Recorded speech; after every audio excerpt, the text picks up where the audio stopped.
to existence.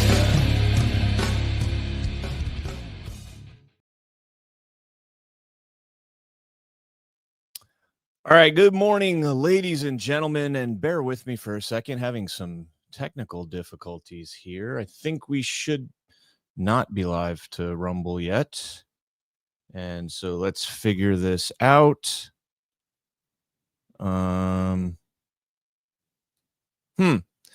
This is odd. Bear with me for a second, guys. Man, I hope this doesn't get jacked up. I might have to just scrap this all together if this gets jacked up, because this is going to be a good one. This is going to be a good one. Let's see if that works. And and there we go. I think we got it. All right, we are live to Rumble now. We got it. Hopefully I don't get any feedback anywhere. Nothing popping up like, hey, you're live. All right, give me a thumbs up, Rumble. I see Rumble is not working. There we go. All right. We are in the house. Rumble is working. You guys don't see the operation center that I've got going on here. I've got my dual monitor, my soundboard, and then a whole laptop running the Rumble studio in the background here.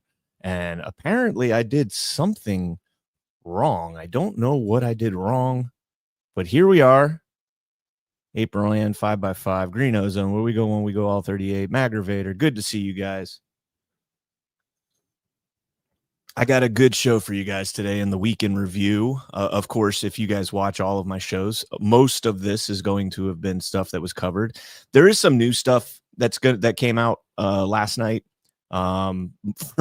First and foremost, the Marjorie Taylor Greene Trump battle. Oh, this is so retarded. This is so stupid. But we'll talk about that, I'm sure. So yeah, well, there we go. I went into a daily mode right there. I was about to say, before we get into the show, let's get a word from our sponsors. But our sponsors are all down below. We got mypillow.com, promo code CannCon's, save up to 65%. Fantastic products. Absolutely love all their products. The slippers are my absolute favorite. Got to wear them for my first time last weekend. Yeah, last week. We did a little fire outside, and I was able to put on the My Pillow slippers, or the My Slippers. I was able to put those on and sit around the fire and kind of relax a little bit, and it was nice. So yeah, check them out. mypillow.com, promo code CannCon, makes a great Christmas gift. And then also we got My Shroom Vibes, and let me tell you, man, I've been taking their focus pills. They have these little microdose focus pills. They're fantastic. They are fantastic. And when we were at Gov't, last week, and we were at Gov't, and G comes up to me, and G's got the little microdose Sileys, if you know what Siley means. And I'm like, you know what? I'm going to try it. Whatever. Let's do it. So I ate one, and I was like, okay, I feel good, but like not getting the effects, you know? And so I was like, let me try another one. So I ate another one. And then it started kicking in. Anybody here who's ever taken cannabis-infused gummies, you know, like how gummies work, right? Like you take a gummy, and if you don't feel it in like 5 minutes, you're like, let me take another one. And so then you take another one, and then you're like, this ain't working 30 minutes later, and you're like, let me take another one. So you take a third one, and then at the hour mark, you're like, I can't move. I can't move. Why am I seeing sounds? Why can I taste colors? Yeah. So that did not happen with these, but I felt fantastic. Holy crap. Just like happy as a pig in shit. There you go. All right, guys. So you check them out down below as well. My Shroom Vibes. There's a link, and you can also use promo code CannCon at myshroomvibes.com. Some fantastic products, whether you want the actual effects or whether you just want the mental strength effects. Great products. All right, let's get into the show here. I want to start out first and foremost. We had this release from Ed Martin, and Ash and I covered this yesterday. We read the entire statement, so I'm not going to do that. But Ed Martin put out this. It's a final pardon statement. Let me see. I'm all behind now because that when an intro screws you up. And I see Don in the chat, so Don knows where I'm coming from. When Don plays guitar, he's very good, very talented. But when you start a song, if you're off, if something's off, if you're out of tune or something, and the band is playing, and you have to tune up real quick, and you have to get back in it, it takes you a minute. it takes you, a little bit to get back in it. And so that's what happened here with Rumble Studio not working correctly on my end. So, and don't let Jessica, our producer over on Badlands, know, because whenever there's a problem on Rumble Studio, I did the right thing there, right? And apparently, maybe it is me that has the problems over there. So, just reading through this, I'm going to put the link in the chat here because I think everybody should read this. So I'll put it in the chat here for the YouTubers, I think. Okay, yeah, that went through on the YouTubers, and I don't have a Rumble chat open, but let me get that pulled up real quick so I can share with you guys this. It's a 15-page document. It reads like a novel. It is so good. It is so good. So Jackie's in the chat. I will not tell Jessica. That is bullshit. You're going to be in your little baddies group right now. Like, Jessica, Brian had a Rumble Studio problem. I know how it goes. I'm going to timestamp it. It's 11:08. I'm going to timestamp it so when Christy gets home, we can check that out. Okay. But anyways, so I do want to focus on just one part of this because this is kind of like, I know this is going to be kind of cocky right here. I don't care. This was for me, I don't know, man. This was the bread and butter of a lot of the work I did in 2022, and a lot of you guys have been following me since then. I was kicked off of YouTube at this point, so some of you guys may not have seen this work that I did, but there was a 238-page report. I think it was 238-page report put out by called the Long Fuse Report, and it was put out by the Election Integrity Partnership. And it was one of the most shocking documents that you should read as an American if you've ever read it. And it doesn't matter what side of the political aisle that you're on here. The document itself should fundamentally shake you to your core if you believe in American principles of free speech, free press, and holding our government officials accountable, because this document did everything but that. And it outlined how they colluded to secure the 2020 election and COVID. And so here from Ed Martin, he writes in this pardon statement, the 2020 election was also marred by a massive, covert social media censorship operation instigated by federal officials. Department of Homeland Security helped instigate this, operating to suppress freedom of speech about election integrity issues, including the activities of CISA and the FBI, and their collaboration with the so-called Election Integrity Partnership, operated by the Stanford Internet Observatory. And I talk about the Stanford Internet Observatory all the time, Alex Stamos, who went on to, which, by the way, so including the activities of CISA and then the Stanford Internet Observatory, wouldn't you know those two entities would, sort of merge when Chris Krebs, who was heading CISA, joined up with Alex Stamos, who was heading the Stanford Internet Observatory and previously headed Facebook's, I think it was their chief intelligence officer or information officer, same thing.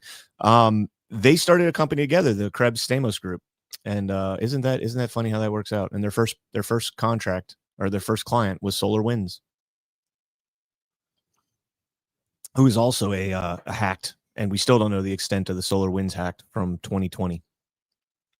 It goes on to say, this was mentioned in Missouri v. Biden, describing this as, quote, arguably the most massive attack against free speech in the United States history. And I agree with that wholeheartedly. Among other things, this covert operation caused the censorship of the Hunter Biden laptop story on Twitter and Facebook, as well as the deplatforming of New York Post on Twitter for 2 weeks in late October 2020, directly orchestrated by FBI officials, as described therein. Now, this is the part that kills me right here. Wait, this isn't the, hold on. It might have been right before this. Oh, where's the, hold on one second.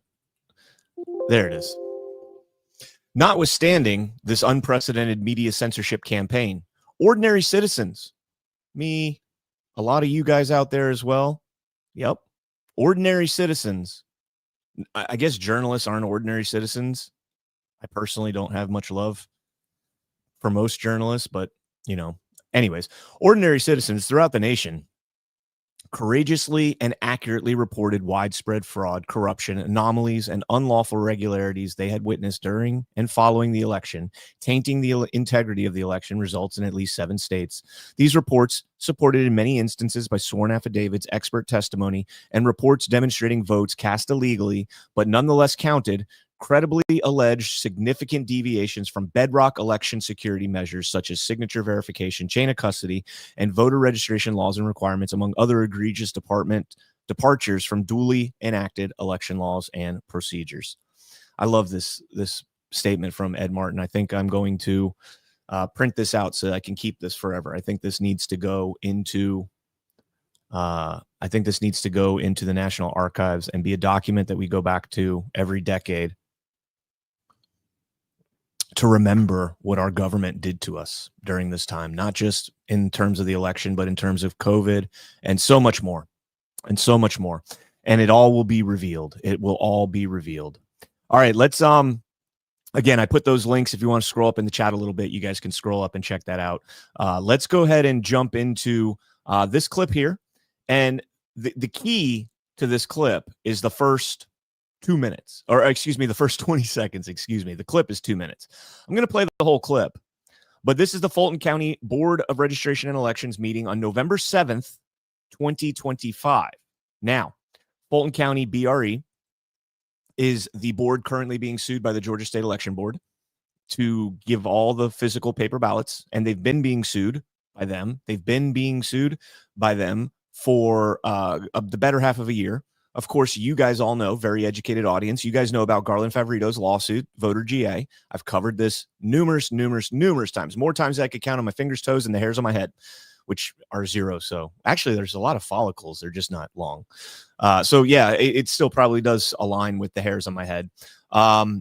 We've covered this ad nauseum, nonstop. And Garland Favorito is over 1,000. We're probably close to 1,100 days now that he has been waiting for his case to be heard in a superior court in Fulton County, or in Henry County, I think. I don't, what county is his case in? I can't remember now. I think it was Henry County, actually. Either way, you know, he's waiting for it to be heard after the Supreme Court remanded it back down. Now, the key here, we have Favorito's case to get the ballots in Georgia. We have the state election board, the Georgia State Election Board, their case to get the ballots in Georgia. We know Ed Martin sent a letter to Judge McBurney, Robert McBurney, asking his court to unseal the ballots so that they could look at them, the DOJ could look at them. We had Marjorie Taylor Greene send an official formal request to the DOJ to investigate the claims around the ballots in Georgia in 2020. And now we have last week the first official deadline given by the Department of Justice, 15 days, by Harmeet Dillon, Deputy Attorney General of Civil Rights Division, to look at the ballots as well. Well, to inspect election records. I don't know specifically if she expands on that. But here we have Fulton County Board of Registration and Elections, and listen to this. I have a follow-up question. Do we have the 2020 ballots, Ms. Williams? That is a matter that's currently, Ms. Williams, do not answer. That is a matter that is currently, I believe, in litigation as well. And Ms. Adams, you well know that as well.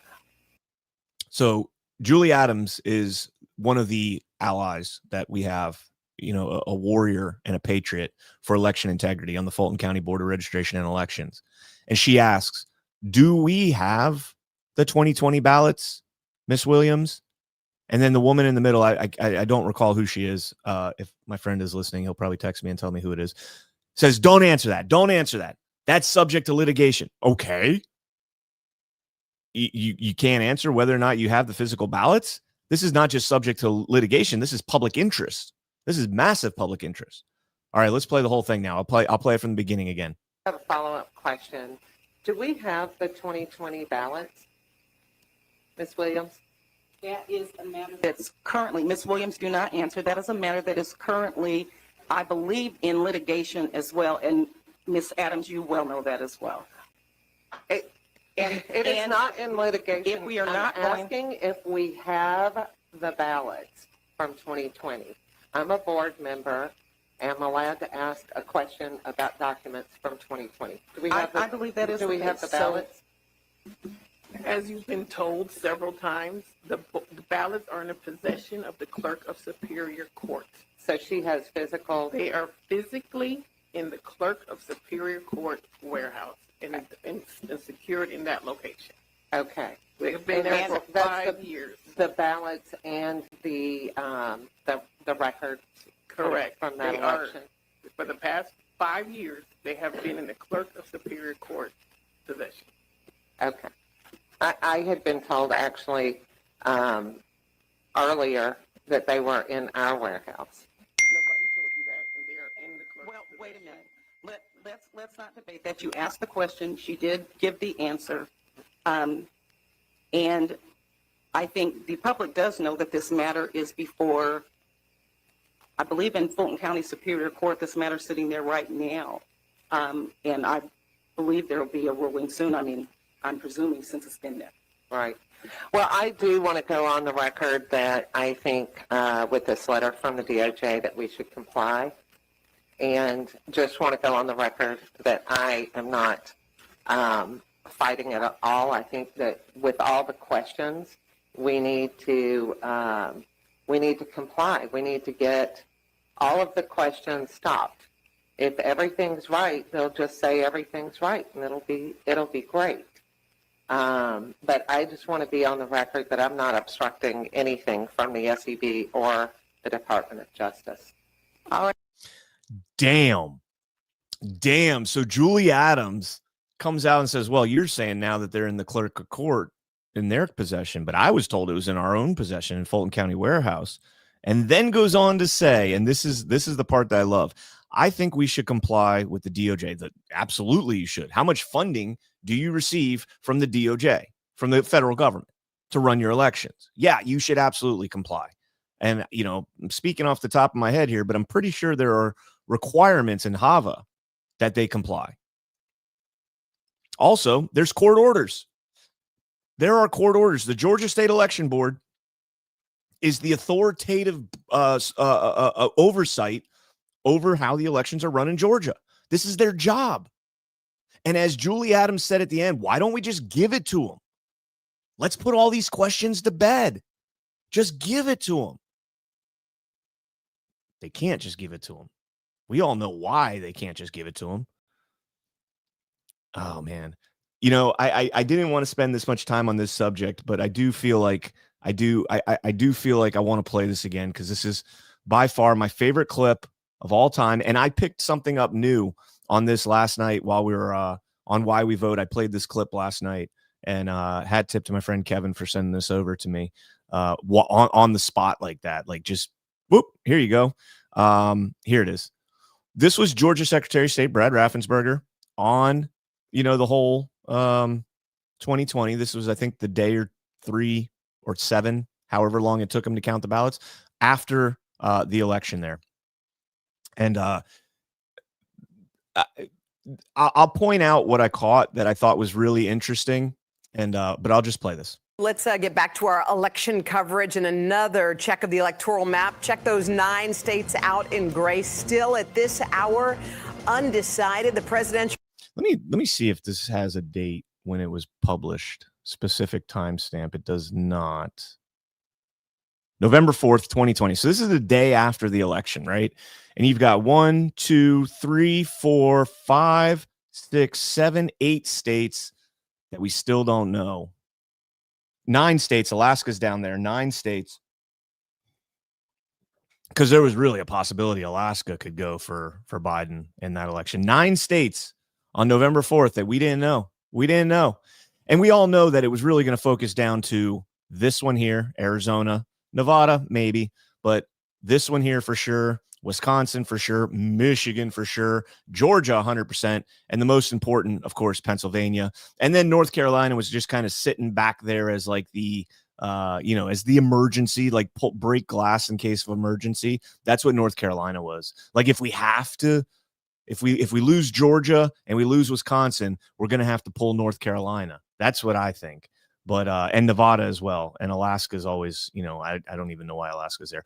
Interestingly, Alaska was the one that was hacked in Kill Chain at the very, was it Kill Chain? No. Or was it Hacking Democracy? I think it was Hacking Democracy at the end, where the hackers talking about, I was in Alaska's system and I went through the whole system. I could have changed whatever I wanted, but I didn't. But I just wanted to show that it could be done. It was a sense of awesomeness that I could accomplish this, that kind of thing. All right, but let's go. The race hanging in the balance. They're counting ballots as we speak. That's right. And one of the states that's a squeaker, state that Joe Biden had high hopes late in the game of flipping in this election, but we shall see, is Georgia. And that state's Secretary of State, Brad Raffensperger, is with us now. Mr. Secretary, good morning on a busy morning. I guess the big question is, Hoda? Yeah, we want to know, when are we going to get your votes? When are we going to find out who's won your state? Well, we have about 2% left to go. We had great success yesterday. We had 4.7 million voters that voted. Record breaker for us, beats the 4.1 in 2016. We also had average wait time of only 2 minutes, statewide average. We have about 2% left to go. And you can see where we are right now with the results that have been reported. I don't think it'll change any of the outcomes, but that's what really people that make those predictions do. What we'll do is get. Well, that was interesting, though. We were just getting to the good part. I don't think it will change any of the outcomes, right? He says we had 4.7 million people vote, and we have about 2% remaining. So I just did the math real quick. That's 94,000 votes. So you go back to here. Wait, where does it show Georgia? Right there. So 94,000 votes. Trump is up 2.38 million. To Joe Biden's 2.28 million. So that is more than 100,000 votes. It's actually 100,000, 104,000, 3,600. No. Yeah, it's about 104,000 votes. And according to him, 2% outstanding. There's only 94,000 votes left. Sure, it could be 2.2%. He's off by a little bit. So it very well could cover the margin there. However, that would mean that every ballot, 100% of the ballots left to be counted. What are the odds that out of 104,000 ballots, every single last one is for Joe Biden? And I mean, the fact that they cut him off right there, just insane. Is with us now, Mr. Secretary. Good morning on a busy morning. I guess the big question is, Hoda? Yeah, we want to know, when are we going to get your votes? When are we going to find out who's won your state? Well, we have about 2% left to go. We had great success yesterday. We had 4.7 million voters that voted. Record breaker for us, beats the 4.1 in 2016. We also had average wait time of only 2 minutes, statewide average. We have about 2% left to go. And you can see where we are right now with the results that have been reported. I don't think it'll change any of the outcomes, but that's what really people that make those predictions do. What we'll do is get. Well, that was interesting, though. We were just getting to the good part there because the Secretary of State said they got 2% left to count, Chuck, but he did not think it would change the outcome. That's interesting. But then And here comes Chuck Todd to save the day. he deferred to the prognosticators, which I think is over to you. Look, I can just tell you what our models say, and it's where those counties are. They are heavily Democratic counties, and it's the Atlanta numbers. So it is going to shrink, perhaps. If I were an arbiter of an election result, I wouldn't want to be the one saying yes. And when we count the vote, it'll change the result. I think his job is to be the umpire. Well, let's ask Mr. So you don't want to be the arbiter and say it will change the vote, but you'll be the arbiter and say it shouldn't change? Come on, Chuck. Your talking points suck.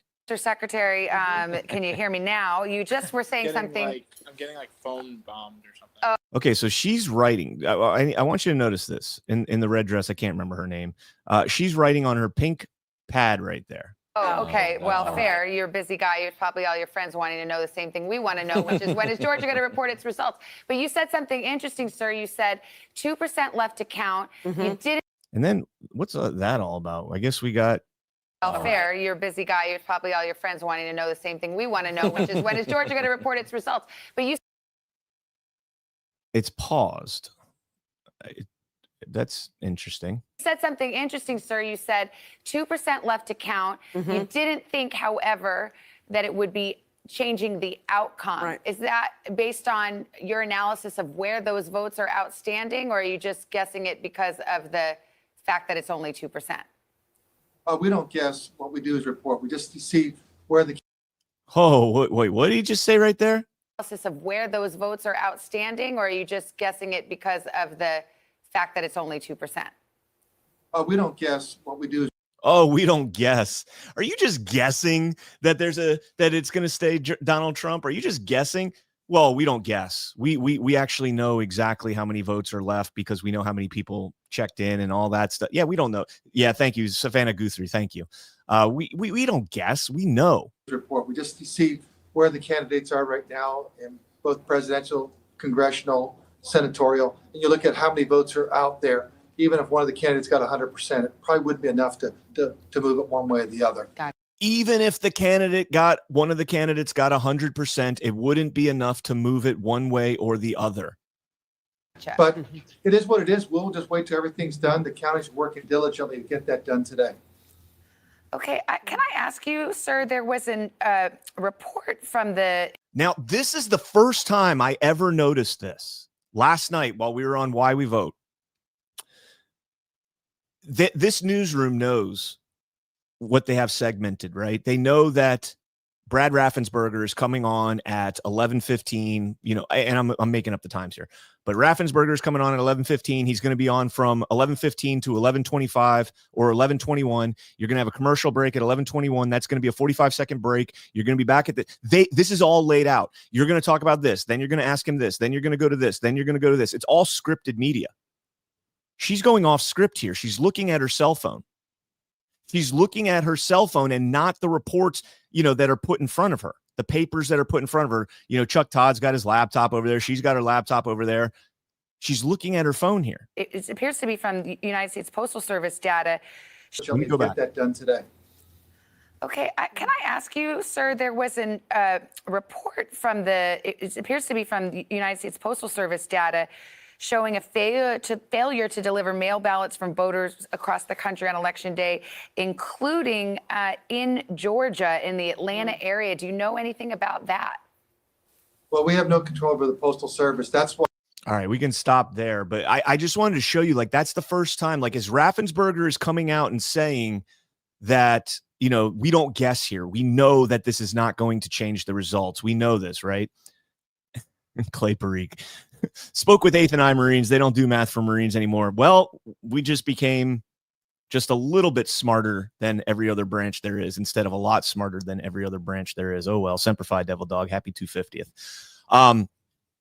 Yeah, so she's looking at her phone. I'm just kind of wondering, and this is just me purely speculating here, but I'm wondering if nobody was expecting that answer from Raffensperger. The Trump should win. We know we're not guessing here. We know there's 2% outstanding. Even if Biden got 100% of the vote, he still would not be able to make up that difference. And then he gets cut off. Well, he got cut off before that. Then he comes back. He doubles down on the guess, right? And then all of a sudden, Savannah Guthrie's looking at her phone oh, talk about this. Oh, shit. Somebody she didn't say this, but somebody just texted me this report and said, talk about this. There's a report. It looks like from the U.S. Postal Service about mail-in ballots not being delivered. Do you know anything about that? Could that sway the election result when we count for another 4 days? And what a crock of shit, man. I'm sorry. I did not mean to spend this much time on this segment, but I get into elections and it's just it's my favorite thing to talk about because it's the most obvious fucking cover up in the history of the United States. The 2020 election. Is there a more glaring cover up than the 2020 election? JFK? The Charlie Kirk assassination? The moon landing? What is somebody? Let's play this game for just a minute here. Let's have a little fun. It's Saturday morning, right? We're all just chilling. We're sipping our coffee. We're probably on the porch. What's a bigger conspiracy? A more obvious conspiracy than the 2020 election? Somebody tell me. I'm dead serious. Do you think the JFK assassination was more obviously a conspiracy? That one's pretty obvious, right? The magic bullet, the lone gunman, Jack Ruby killing Oswald. What could be a bigger one? The moon landing's a huge one, right? especially in the context of we haven't been back there in 60 years, and the whole shuttle had less technology than my damn cell phone, and we still haven't been back there. September 11th, I don't know. That one, I fell for that one pretty damn hard. 9/11, I fell for pretty damn hard. I don't think that was as obvious. So what I'm saying here is that 9/11, we knew before 9/11 that this was going to happen. I mean, Trump was saying it before because we saw it, right? Joe Biden was a complete retard. He was a complete bag of potatoes, as Bongino would call him. He campaigned from his basement. He was a turd. He said he's running for Senate. He, made fun of Indians and black people. I mean, the guy was a piece of shit. Nobody legitimately. 9/11 at least was like, for us, was unexpected. We're just sitting in my case, I'm sitting in my senior physics class and boom. And yes, Clay, I had no idea what the hell my teacher was saying because it was high school. So it's still a teacher. I had no idea what my teacher was saying about physics. That was my class to sleep in. Boom, these towers hit, or the planes hit, and we go to war. And I joined.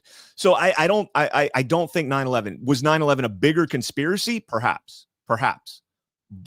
But was it more obvious? No, I don't think so. So what do we got? More obvious. Pearl Harbor, I don't think Pearl Harbor either. To be honest with you, I think JFK is probably the only one that was more obvious a conspiracy. JFK, COVID, a lot of us saw COVID. I mean, obviously there, but so COVID and 2020 go hand in hand. Nicole Fairchild, William Kennard. I've done a lot of digs on William Kennard, but is that something? Did something happen? Did something happen with William Kennard? I'm just missing the context there. Good to see you, Nicole. I had just finished PT. We were shocked. My unit went crazy. Yeah, that was nuts. Guys, hell just froze over. I don't know if you guys saw this when I shared it earlier, but hell just froze over because I, Brian Lupo, the #1 election denier in the entire United States, I am siding with Jasmine Crockett. We do know that one of his friends has purchased Dominion. So it's going to be really important for us to educate all states that we can to make sure that their Secretary of States are like, we don't want the Dominion machines. Because I personally believe that ally purchased Dominion so that he could potentially play with the machines, because we know that they're trying to cheat by changing the lines for the midterms. And I think that they're trying to solidify their cheat potentially with the voting machines. Now, when I played this during the week on Badlands Daily, it was on Friday, so yesterday with Ash, and I saved this one. I had it up on Wednesday. I think I might have played it with Chris Paul on Wednesday, but I deliberately saved this for Ash because she's my co-election denier, conspirator, oh so dangerous American citizen, whatever. And she brought up a great point. I'm gonna play it one more time. And I want you guys to look at Mark Elias and watch the way his face changes. That's Mark Elias, Perkins Coie, Democracy Docket, Elias Law Group, responsible for the Steele dossier, Fusion GPS, and then the Steele dossier. One of the most despicable pieces of shit in this country. Him and Norm Eisen, despicable pieces of shit. But watch him here. Watch his facial expressions. We do know that one of his friends has purchased Dominion. So it's going to be really important for us to educate all states that we can to make sure that their Secretary of States are like, we don't want the Dominion machines. Because I personally believe that ally purchased Dominion so that he could potentially play with the machines, because we know that they're trying to cheat by changing the lines for the midterms. And I think that they're trying to solidify their cheat potentially with the voting machines.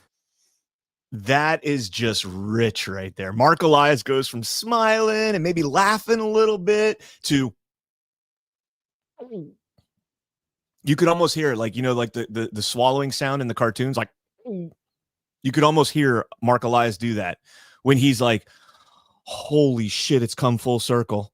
Holy shit. We called these people election deniers for years and now our side's doing it. Oh my goodness. I'm broadcasting this on my show.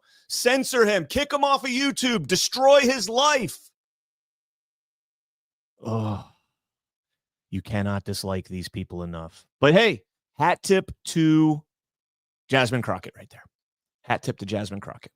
She's going to be running for Senate, it looks like, in Texas, because she got gerrymandered out of her seat in Texas. So, all right, let's move along.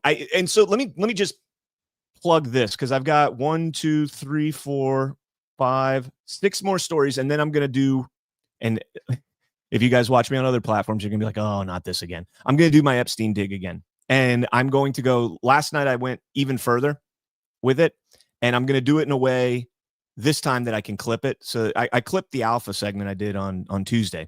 But I'm going to add a lot more to it.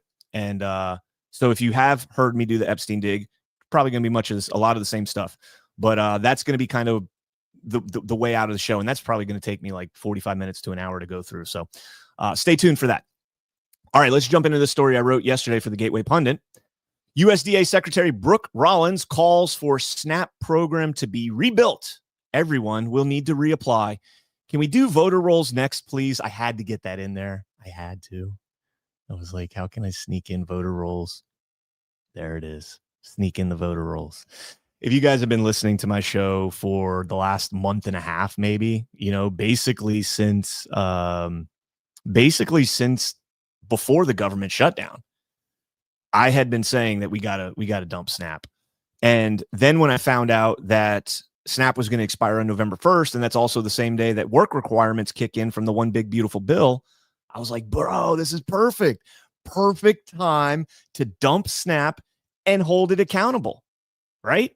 I was like, this is absolutely perfect. This is stunning. I don't know. I was joking last night because we were talking about something. I don't even remember what. And I was like, hey, all I'm saying is if you guys are actually watching us and you're paying attention here, just give me a sign, man. Mention something about class action lawsuits somewhere. And we'll go there because we were talking about the censorship apparatus and all that. All right. So we're going to dig into this story here. But before we do that, let's just real quick. I want to hit up a sponsor here. And I don't get to do this too often because of how I go with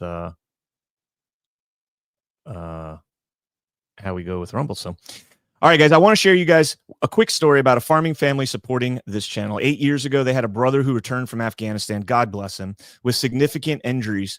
They watched as he became a shell of his former self and struggled a lot with health. We can't share the exact story because of FDA restrictions, but friends keep suggesting CBD. So they tried dozens of CBD products, but nothing ever seemed to help. Out of frustration, they began to create their own. They started making it to help friends, family that have CBD, and they started making it so that they could help friends and family have clean CBD that they knew was clean and powerful as possible. The doctors then started asking to carry it, and it took off. And now they speak at medical conventions and help others across the United States. While most companies have 1 to 10 compounds in CBD oil, their oil has up to 50. They have 8 things that make them different. They make balms, gummies, pet products, etc. They're called Emerald Med, and you should check these guys out. If you get their CBD and you don't notice a big difference, they'll actually provide you a full refund. If you want to support a company that supports our channel and free speech with marketing dollars, and you need a source for CBD that's real, they're running an early Black Friday deal. You can click the link below and try Emerald Med 40% off today. Get extreme muscle and joint relief, support quality sleep, or even daytime calm. They're worth a try at least once. Just click the link below and use the code for 40% off up to 2 items today. And you guys know where I stand on CBD. You guys know where I stand on CBD. Love anything cannabis derived. So, all right, let's go ahead and jump into this. I'm going to play, I don't have to talk too much about it. It's pretty obvious, but this is the first clip right here that I want to play of Brooke Rollins. So Brooke Rollins sent out, as kind of day one, she sent out this this message to all the states, a letter to all the states saying, hey, I want all of your federal government subsidy audit data, SNAP data. I want to know who's receiving it. I want to know all this. 29 states were like, yeah, sure. Here it all is. 21 states sued and said, no, I'm not giving you that data. How dare you think that you deserve accountability over the money that you give us from all 50 states, the citizens of all these 50 states. You give us money. How dare you think you have any right to be accountable to that money? Bonkers, right? Check this out. Other, 20 plus others did not, and we're suing. We're in a litigation right now. But of the 29 that complied, what we have found is staggering. 500,000 people getting benefits 2 times under the same name. 5,000 dead people. 80% of the able-bodied Americans, meaning they can work, they don't have small children at home, they're not taking care of an elderly parent, they can work and they choose not to work, of course, because they're getting significant benefits from the taxpayer. So this light, Laura, that has now been shined on what is perhaps one of the most corrupt, dysfunctional programs in American history, that we are working now. Very big announcements coming next week on this. We are cracking down. We now have a plan to fix it, and we're really, really excited about doing that for the American people. So this has been going on. All right. So this message here was on November 12th. And then yesterday we got this message. Actually, you know what? Hold on. Let me go through. So I wrote in my article, here are the states. Let me pull my article back up. Here are the states, the 21 states that sued in California in order to not turn this in. Arizona, California, Colorado, Connecticut, Delaware, Hawaii, Illinois, Kentucky, Maine is M-E, Maine, Maryland, Massachusetts, Michigan, Minnesota, Nevada, New Jersey, New Mexico, New York, Oregon, Rhode Island, Washington, and Wisconsin. Does anybody see a pattern there? If I take Nevada out of that mix, every single state has a Democrat governor. Most of them have Democrat, subordinates. Well, not subordinates, but lower offices, constitutional offices. Nevada's the only one that has a Republican. And if you consider Joe Lombardo a Republican, then, that's up to you. But so all 21 states were Democrats. And guess what? Almost all the 29 states, Republican. Isn't it funny how that works? And those numbers, this is the crazy part. Those numbers that Brooke Rollins was talking about there are just the Republican states. Those are the states that are like, here, look at our data. Let's please be transparent. 5,000 dead people. They've taken 700,000 people off the rolls already. 80% of the able-bodied people that were receiving SNAP, 80% of them are not looking for work. 80% of the able-bodied people. That's crazy. That's crazy. All right. So this is what she says On today.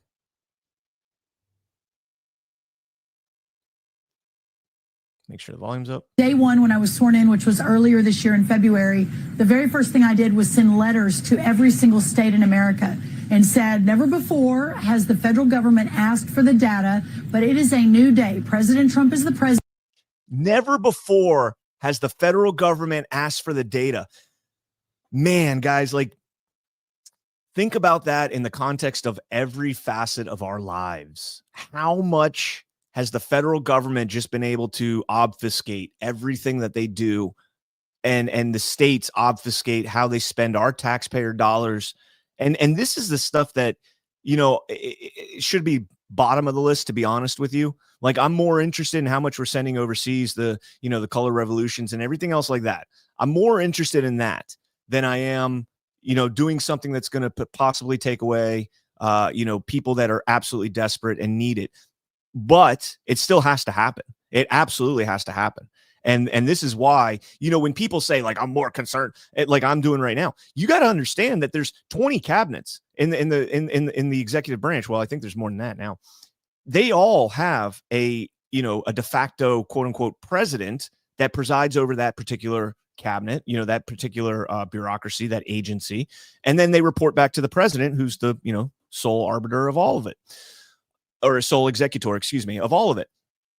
And so when we say we should focus on the overseas stuff, we can do both. The executive branch should be able to walk and chew gum. They've got enough people there to walk and chew gum at the same time.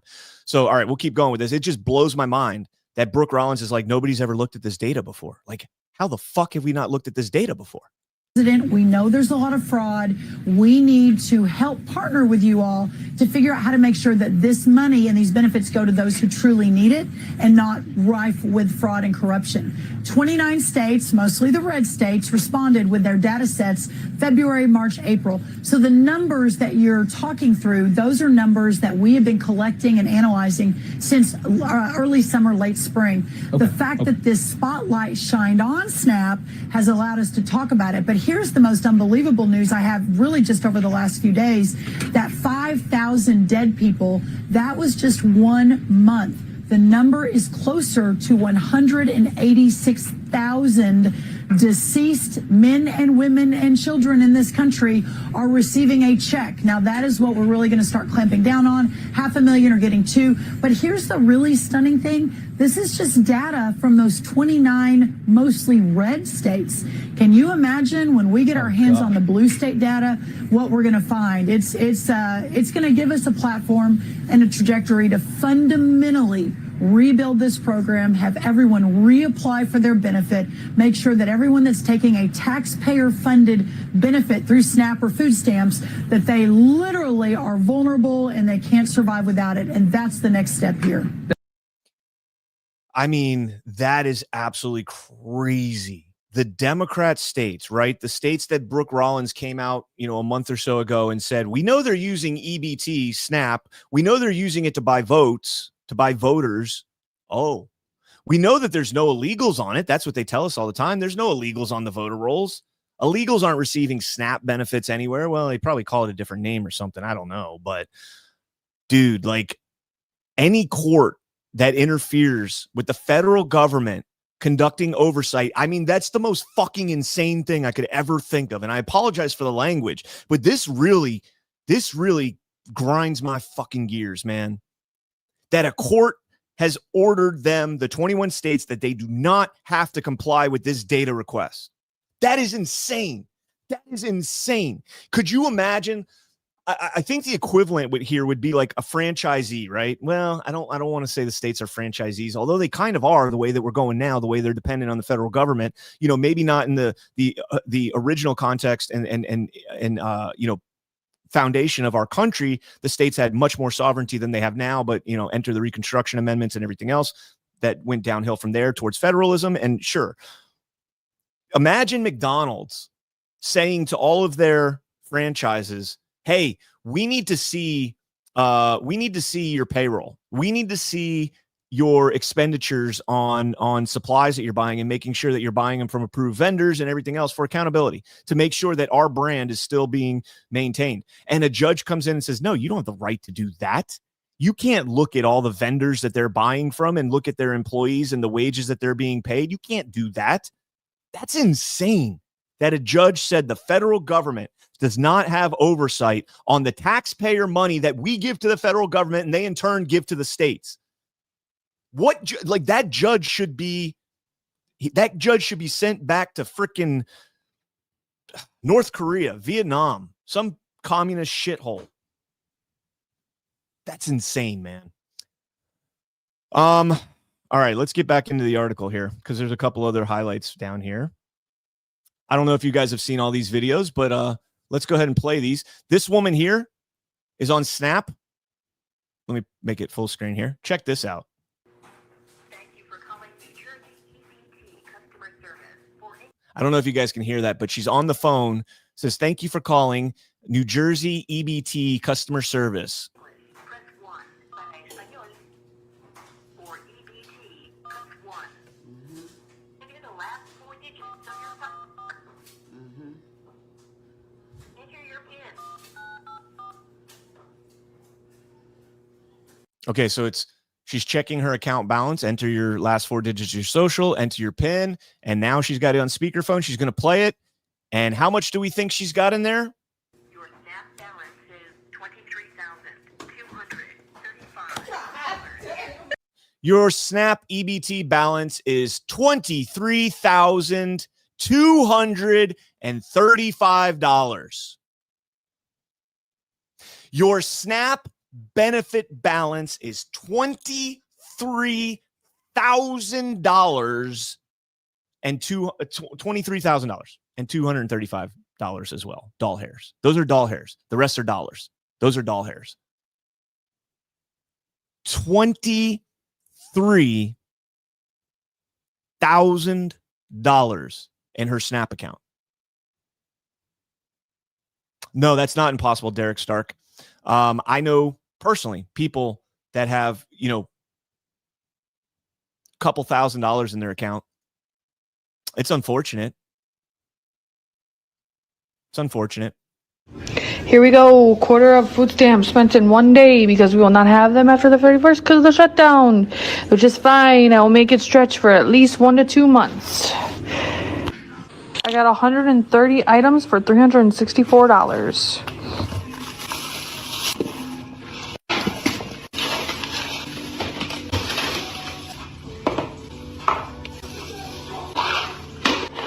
Hat tip to this woman. At least she's, packing minute rice and ramen. I actually commend that a little bit. I do. I genuinely do.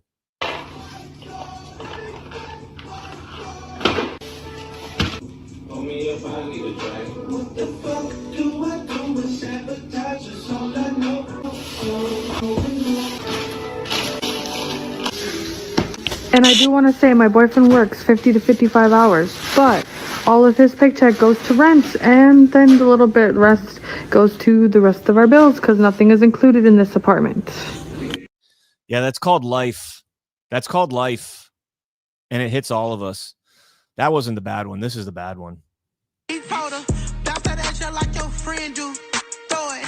I'm in the club with all my bitches. This shit overly loaded. All these rest on me, I can't even hold them. This bitch keep trying to press me by the nigga, I don't even know. Geeked up, looking for a eater. Applying pressure, I can't ease up. I dropped the 10 just because that shit ain't mean nothing. This so say she bigger than, why can't you believe her? What the hell? Ass so fake, keep throwing the bet on Kevin's fucking real. You never met no bitch like me, and that's just what it is. Hopping the lamb in fast to hell. Yeah. By the way, guys, I should make a Snap response video to that because my shit looks nothing like that. First off, my pantry is way smaller than that because I pay my own mortgage, and my pantry is like what you're seeing on the screen right there. Like, that's it. Seriously, I'm not even kidding. Like, my pantry is that big. And my fridge looks nothing like that, and I ain't got nothing like that on my kitchen table or my counters. But I buy my own groceries, 100%. I buy my own groceries. All right, so we can move on from that segment. Sorry, I went a little long, but that was kind of cool, man. Like that's something I've been talking about for a long time. About dumping them completely, and well, okay, it's not it. I'm gonna read my post because I'm gonna toot my own horn here, and I wrote this post on November 4th. So what is that? A little over 11 days ago. I wrote, the work requirement for SNAP and the one big beautiful bill kicked in on November 1st. The only way to remove the festering rot of this program and so many others is to start with a blank slate, dump the entire system, and require re-registration with proof of citizenship and fulfillment of the work requirements. Do this for all 50 states. None of this 29 states complied, mainly red states. Screw that. Taxpayers are paying $100 billion a year for this program, and we all know how badly it's being manipulated. Same goes for the voter rolls. Abolish private NGOs like Eric that are, quote-unquote, maintaining the voter rolls and start fresh. It'll be a pain in the ass, but it's like a kidney stone. It sucks to pass it, but once it's passed, you feel like a new man. And I agree with that. I've never had a kidney stone, to be fair, so I'm not speaking from experience there. I don't drink that much soda, so you don't have that kind of issue. And I drink the good stuff. Wine and beer. That's all I drink. Wine and beer. That's it. There was a point, and I was going to make before I went off on that really stupid tangent right there, and that is, the $100 billion a year that SNAP cost. What they don't tell you is that is only like how much they disperse. Okay. One of the things that I learned that blew my mind about SNAP, and I learned this from a Just the News article, hat tip to Just the News, for every dollar in SNAP fraud, it costs the government $3.17 to prosecute it or to investigate it. That number does not get thrown into that 100 billion. And I did the math, and I'm going off the top of my head here, but it was somewhere around like 10 billion in fraud in the program. So of that 100 billion, 10% of it is fraud.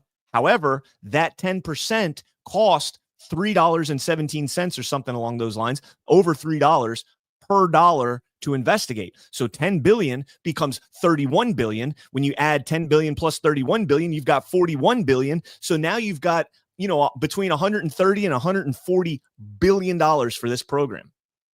And you've got Americans that are going out there bragging about it on TikTok, taking pictures of all the food that they got and the sugary shit drinks that they got and the fat kid cakes that they got. And that's what we call them in the Marine Corps. This isn't a plug at fat people, although it should be. There is a higher obesity rate among SNAP people, higher diabetes rate, higher health problems with the SNAP people, because that's what they do. They just buy all this shit and they eat that shit. If you want to reduce healthcare costs, if you want to reduce the use of SNAP, shop for the fresh stuff. Get healthy. Get healthy. All right. Enough on that. Let's go to another segment that will absolutely it's a winning segment, but it's funny as shit. Transgender women to be banned from all female Olympic events. It's so fascinating that this came up, right? Because 2020 through 2024, 2021 through 2024, we're going through the whole transgender thing, the Olympics, there's a trans weightlifter, a trans boxer, and all this shit. Yeah, they should compete. We had Leah Thomas and all that shit. And where are the Olympics this year in 2026? Where are the Olympics? Oh, that's right. They're right here in the United States of America. You think President Trump had anything to do with this? I absolutely think he did. The International Olympic Committee is set to announce a ban on transgender women in female competition early next year after a science-based review of evidence about permanent physical advantages of being born male. We needed a science-based review to tell us that men overall are stronger than women, that we have different biologies, we have different physiques, we have denser bones, bigger lungs, more muscles, we're taller, we're faster.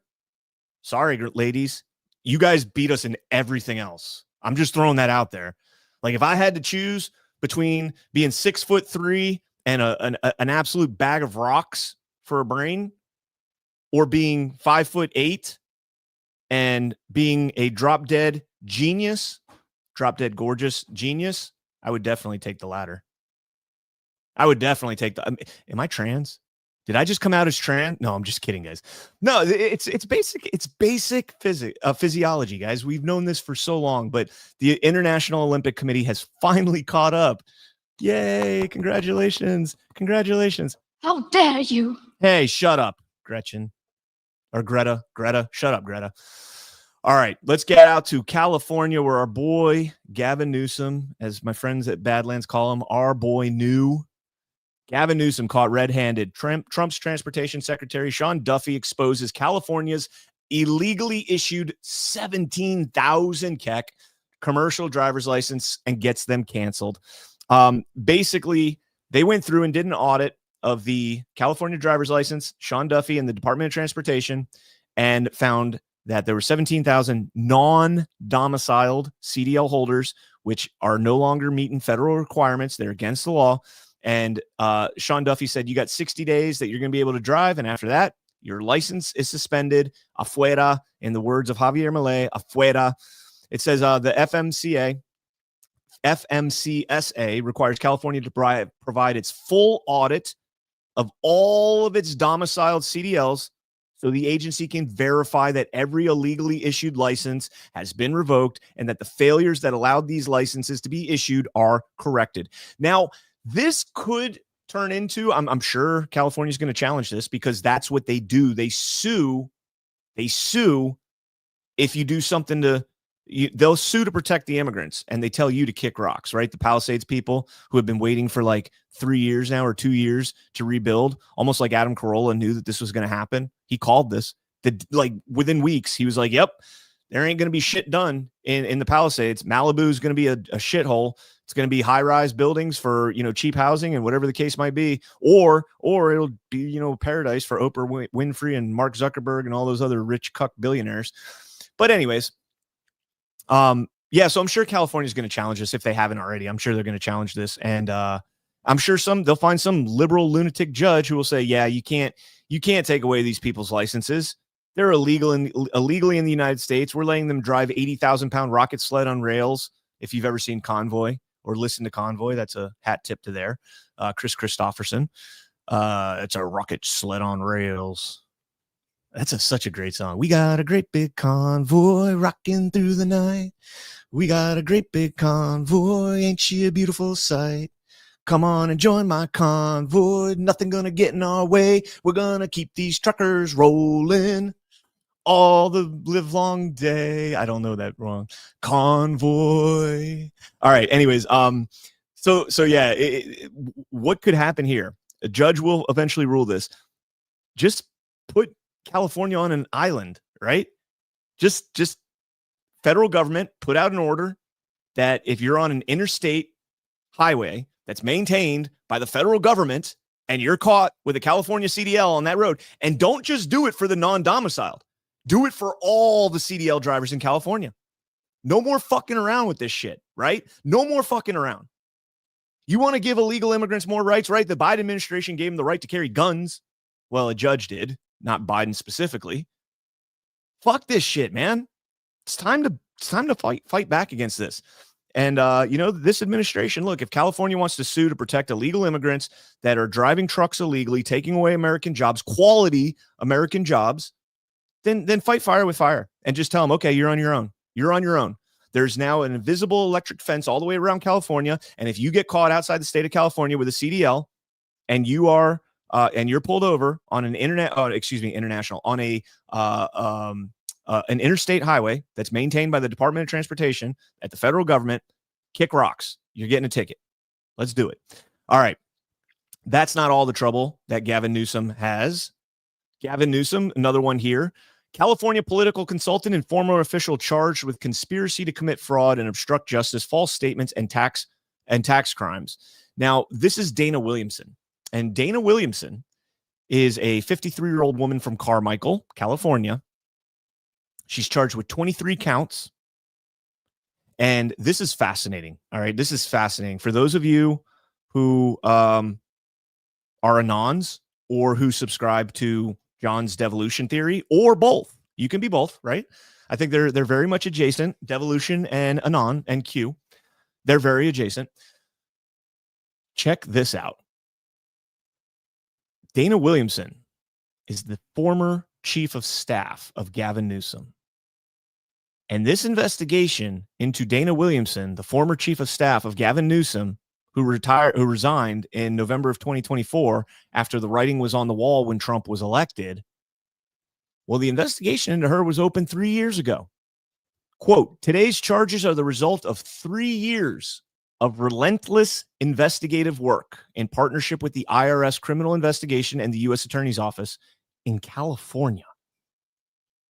And then it goes on to say, there's one more above it. This is a crucial step in an ongoing political corruption investigation. Ongoing political corruption investigation. Crucial step. Guys, are you reading what this guy's putting down? This is the U.S. attorney that's putting this down. Are you reading this? A crucial step. Ongoing political corruption investigation that began more than 3 years ago. 1, 2, 3, 2025. All right, so 24, 23, 22, 2022. That's 3 years ago. Who was president in 2022? Joe Biden?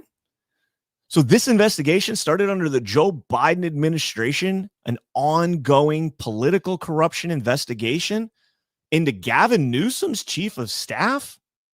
That is fascinating, but not as fascinating as the actual indictment itself. And let's jump over here to Red State for this. And major hat tip here to Jennifer Van Laar for doing the due diligence and reading the indictment and actually putting the story out there, because the DOJ press release is woefully inadequate in documenting how big of a story this actually could be.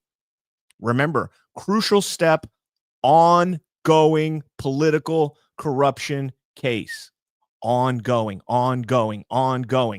According to the indictment, in February of 2022, Sean McCluskey, who was then Department of Health and Human Services Secretary, Javier Becerra's chief of staff. Javier Becerra's chief of staff. Wow, that name sounds really familiar. Isn't that the name that Joe Biden couldn't get right? Xavier. Is that Xavier? His name's Javier Becerra, right? It's not Xavier. That's an odd way of spelling. I never dawned on me that his name's Javier Becerra, right? Xavier Becerra. Now I'm looking this up.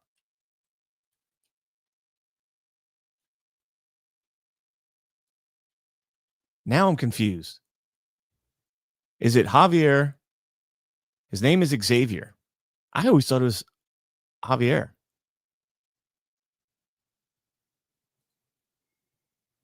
Can I get a pronunciation on this? Is there a pronunciation tool? I need a pronunciation on this. Let's see. Nope. All right. So we'll go with Xavier. All right. Health and Human Services, Xavier Becerra's chief of staff wanted a way to bring in additional income without having to report it on his federal financial and ethical disclosures. Wait a second. So Sean McCluskey is the one that wanted to bring in additional income? That's fascinating. As part of his employment, McCluskey was also responsible for arranging $1.5 million in Becerra's dormant state campaign accounts, quote, to be monitored and overseen by a third party while serving as a member of Joe Biden's cabinet.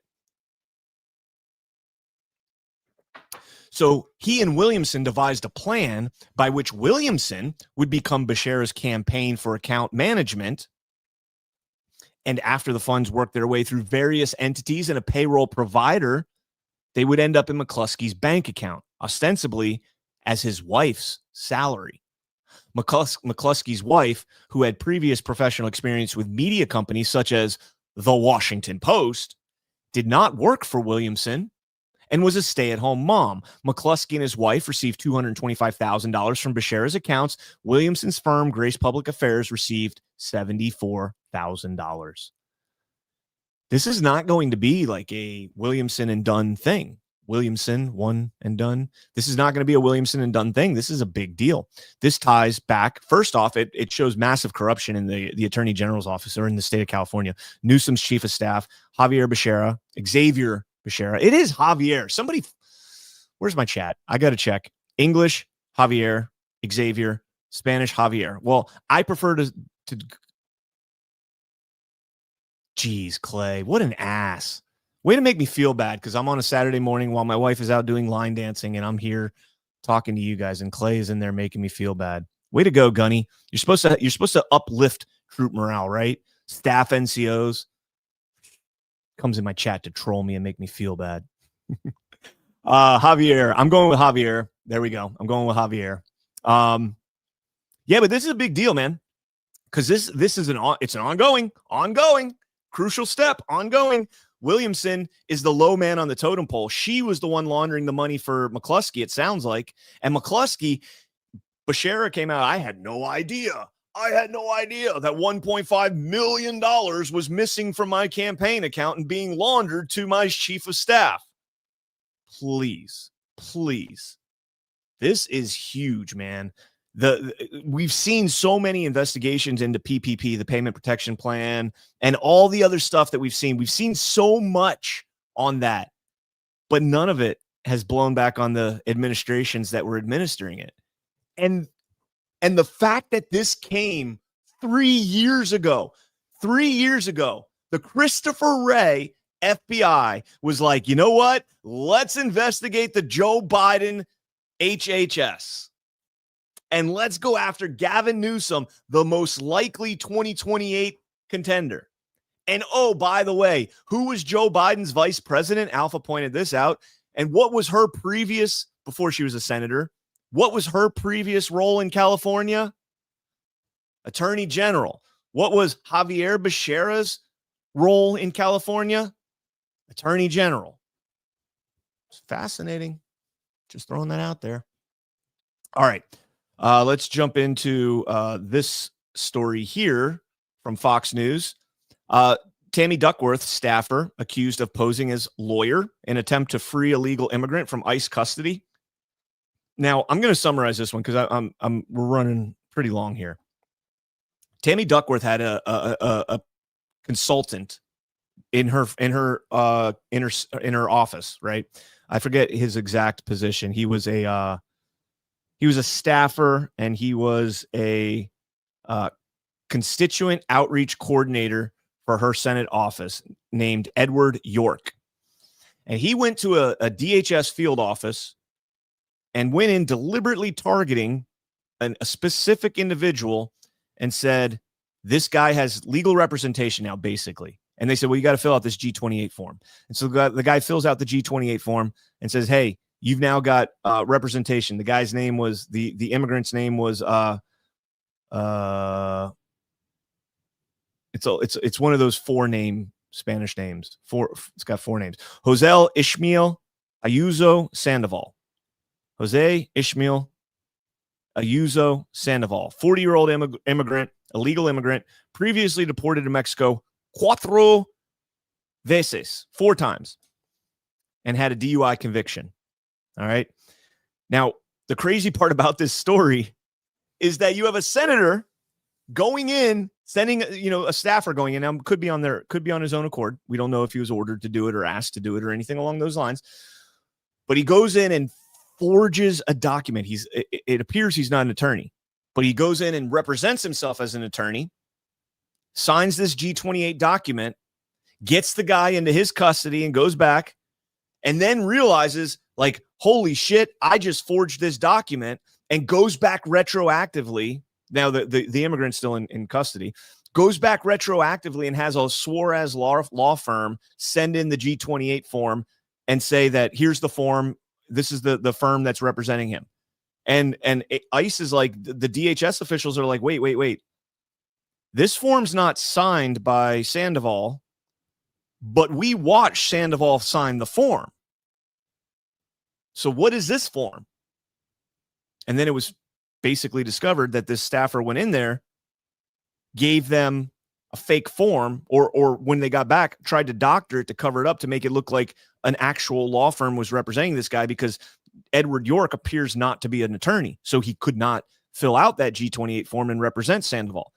Now, I know this is a really crazy way to say, to talk about what's probably a misdemeanor, to be honest with you. The question is why. You got to wonder why that would happen. Okay. And that's the concerning part. Why would a senator have a staffer or a staffer for a U.S. senator go into DHS to pull out one specific illegal?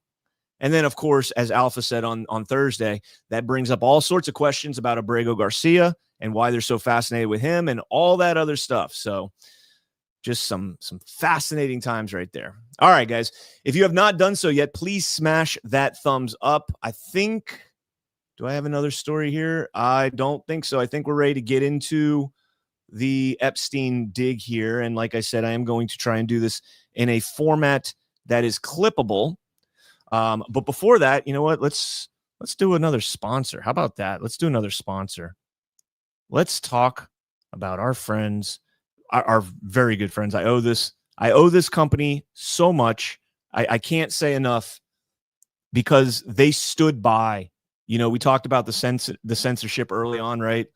They stood by us throughout all of that. They were our port in the storm, so to speak, and forever grateful for them. And I'm talking, of course, about Rumble, the platform that you're on right now. You've probably noticed Rumble is growing fast and it's not slowing down. They're building a real alternative to big tech that puts creators first and actually protects free speech. And now there's Rumble Premium, an easy way to upgrade your experience with Premium. You get ad-free viewing across the platform, no pre-rolls, no interruptions, just the content that you came for. Plus, Premium members unlock exclusive content like bonus videos, behind the behind-the-scenes drops, and more from your favorite creators. And right now, Rumble is offering $10 off an annual subscription. Just go to rumble.com/premium and use promo code STUDIO at checkout. Again, that's rumble.com/premium. Promo code STUDIO. No ads, more freedom and content that you actually care about. That is the deal. And I will be forever grateful to Rumble. Forever grateful. Great platform. I've been on Rumble before, like when Rumble was like a battle of two videos, right? Like that's what Rumble was. Like you'd have two videos pop up, and then there were people like us that were just like, yo, let's just put videos out there and just share the links. Forget about the actual Rumble. That's what Rumble came from. Like, let's get ready to, and they would go at it. And we were just like, nah, it's a place for us to put videos up. And let's see what you get. You go all the way back. I've been putting videos up on Rumble for 5 years now. 5 years or so. Okay. And hopefully my numbers start dropping on YouTube when that happens. I just don't know what happens, man. I cannot get followers on YouTube anymore. I can't. I've been losing followers like crazy. I guess maybe my content sucks. That's probably it. My content probably sucks. If you guys can, if you're listening on Rumble and Twitter, jump over to YouTube and give me a follow over there. Just type in the browser at CannCon Actual. Give me a follow there. See if I actually can gain some followers on that platform. All right, let's get into the big news. I'm going to try and clip this, so let me prepare myself.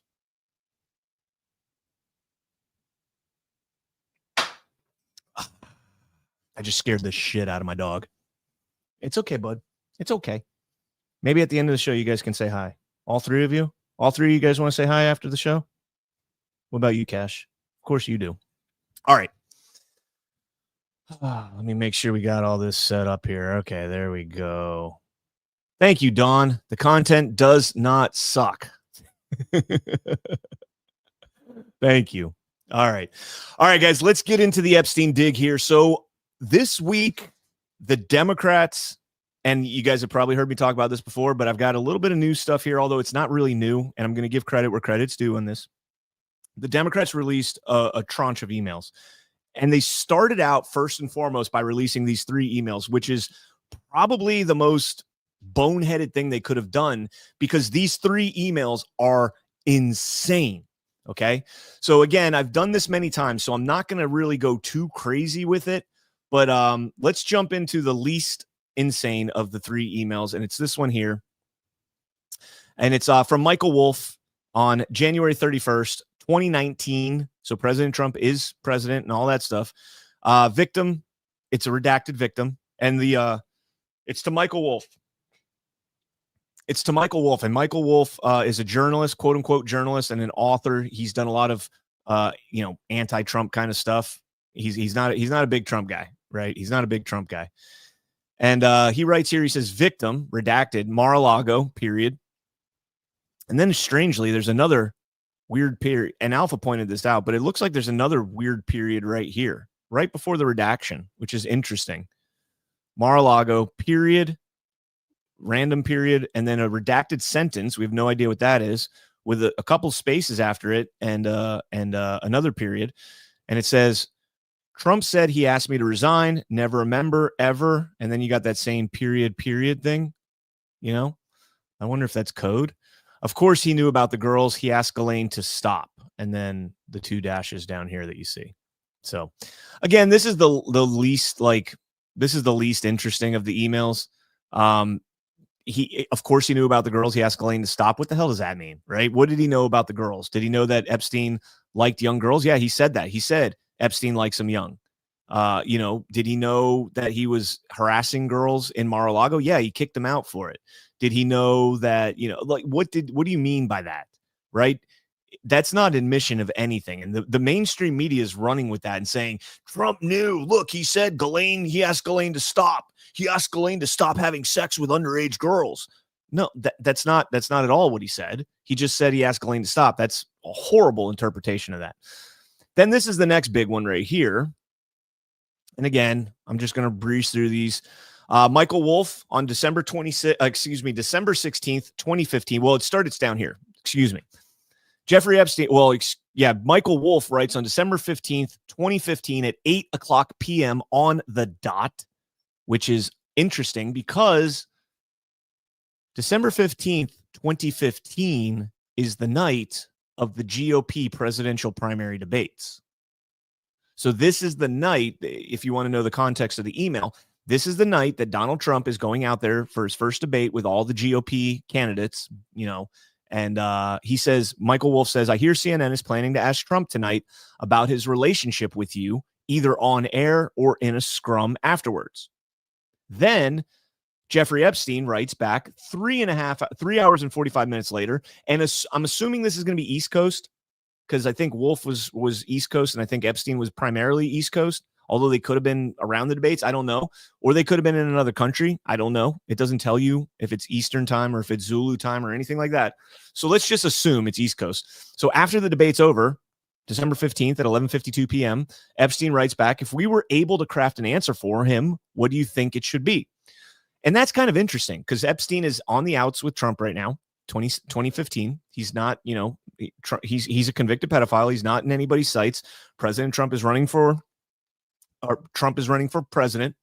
And so he's going to steer clear of, even if they were associates at that time, he's going to steer clear of a convicted pedophile. So how is Epstein able to potentially craft an answer for him? That's a good question. Did he have somebody inside the Trump administration or in Trump's circle? Michael Wolff responds, I think you should let him hang himself, which is just the most sheer irony in this whole thing. I think you should let Trump hang himself. And then 4 years later, Epstein, quote unquote, hung himself. If he says he hasn't been on the plane or to the House, then that gives you a valuable PR and political currency. You can hang him in a way that potentially generates a positive benefit for you. Or if it really looks like he could win, you could save him, generating a debt. Of course, it is possible that when asked, he'll say Jeffrey's a great guy and got a raw deal and a victim of political correctness, which will be outlawed in the Trump regime. So this is flat out Michael Wolff, basically telling Jeffrey Epstein, hey, you can bribe, blackmail, coerce, however dirty of a word you want to use in describing this. That's what they're talking about right here. They are colluding to be able to turn the screws on a potential president of the United States. So take that for what it is. And it's not lost on me that Michael Wolff is the other two people met in this email. So for the next mentioned in this email. And so for the next one, I think for the next one, I want to cover other emails first. And this will lay the context and the groundwork here. So this is another email written on March 4th, 2011 to Ghislaine Maxwell from Jeffrey Epstein. And it is a forwarded message from the Duke, which is Prince Andrew.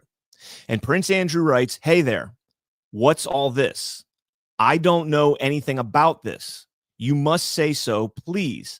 This has nothing to do with me. I can't take any more of this. Now, here's the context of this. Prince Andrew was found out in about 2010, I believe, that he was an associate of Epstein and that he was involved in Epstein's world. Okay.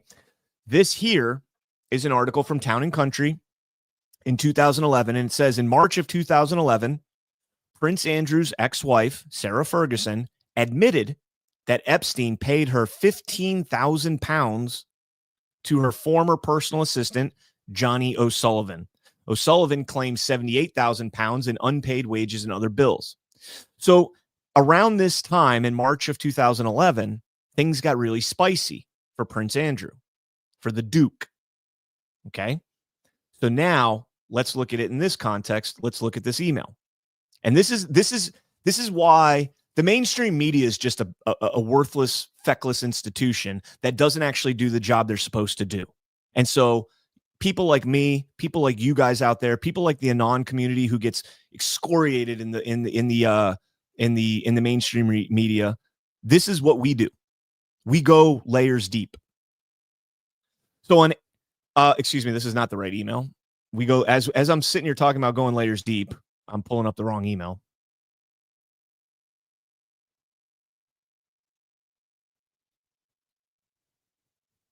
Okay, I got it here.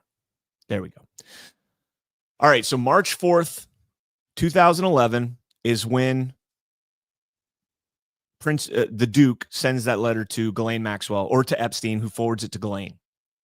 And that that didn't hit me until just now. That did not hit me until just now.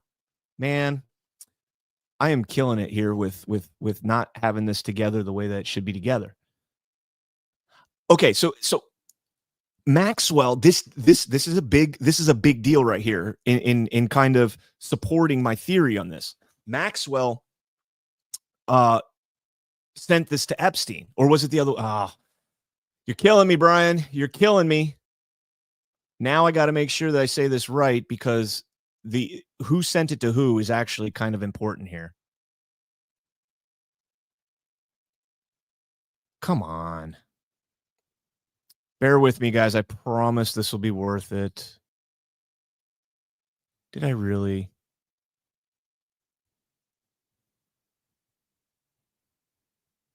Oh, man. Now I can't remember.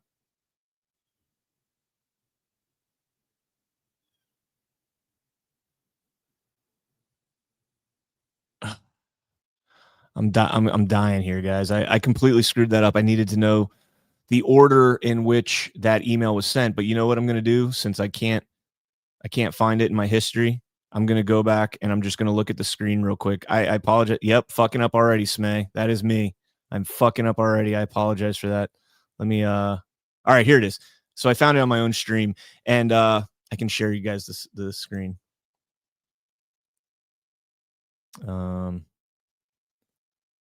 All right, so if I make that full screen, it was March 4th.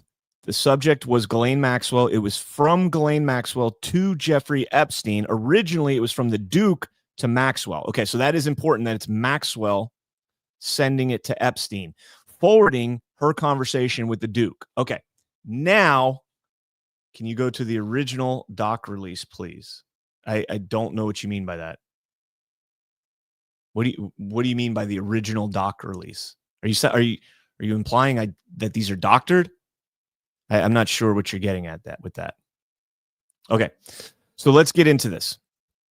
Also, don't assume that I haven't already done whatever you're about to talk about, and I think I know where you're going with this.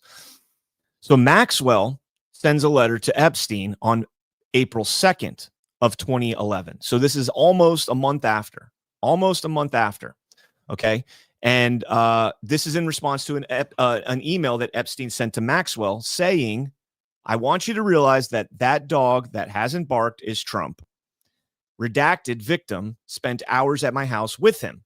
He has never once been mentioned. Police chief, etc. I'm 75% there. To which Maxwell responds, I had been thinking about that. Now, you guys, anybody that's listening to my show, this is a rerun for you. But if you don't watch my other shows, this is going to be new to you. The dog that hasn't barked is a reference to Sherlock Holmes, The Adventures of Silver Blaze. And in that story, it's one of the most popular Sherlock Holmes stories.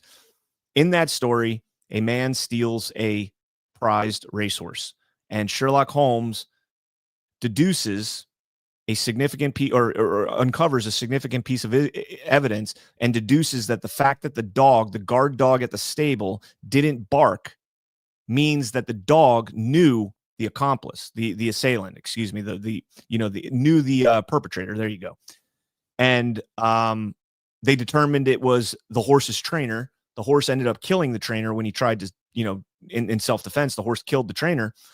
But that's the key piece of evidence there was that the dog didn't bark at the person.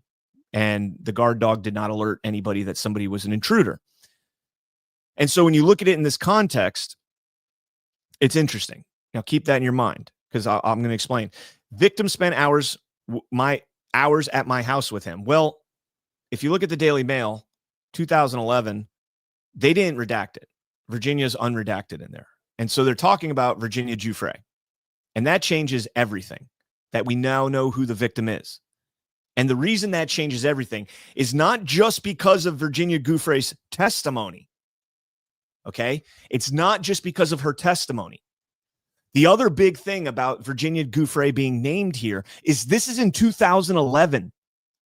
Giuffre was out of the Epstein world in 2002, 2003. She was working at Mar-a-Lago in 2000, 2001, and I think she got poached in 2001 by Epstein to work for him. So Epstein and Maxwell are going back a decade to talk about this.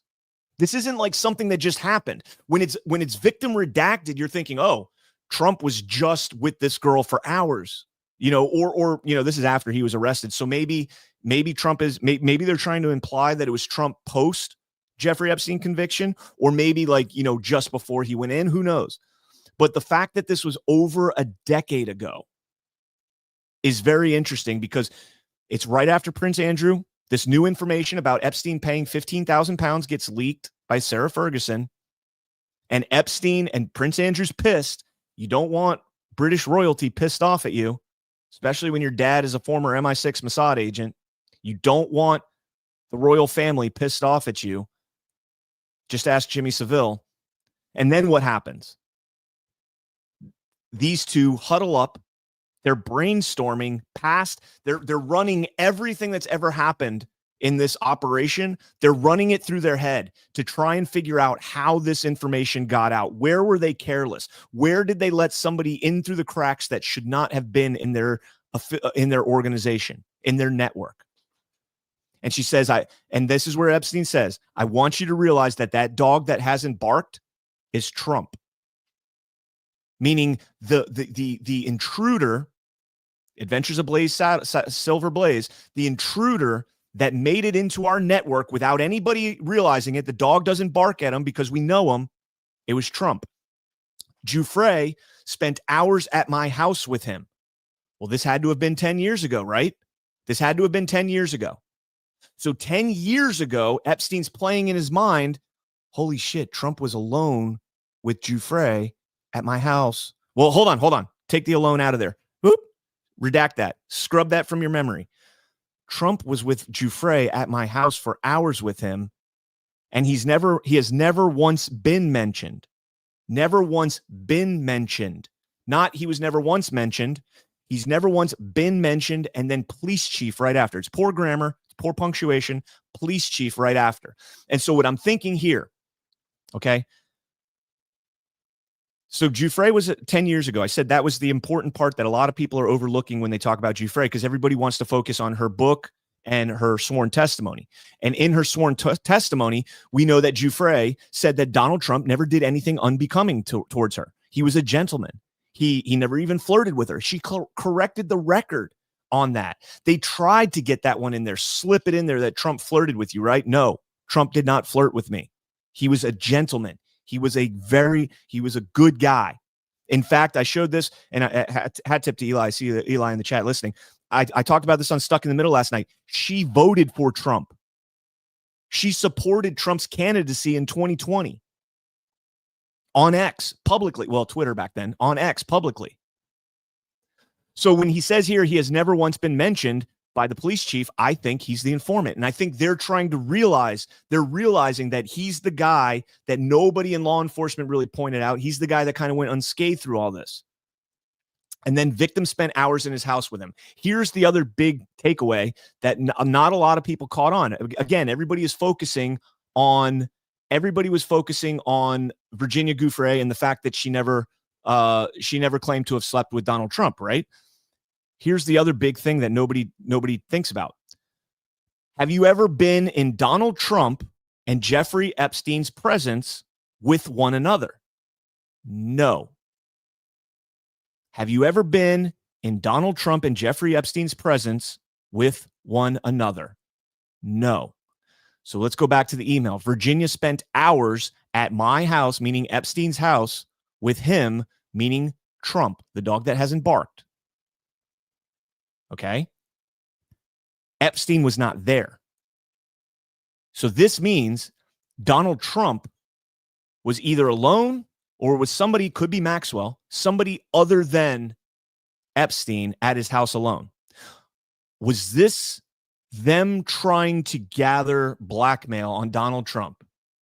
You know, Trump might, maybe Trump was in New York for a day and, you know, Epstein's on a different part, or Epstein's house was very close, or maybe it's a different house. It doesn't even have to be,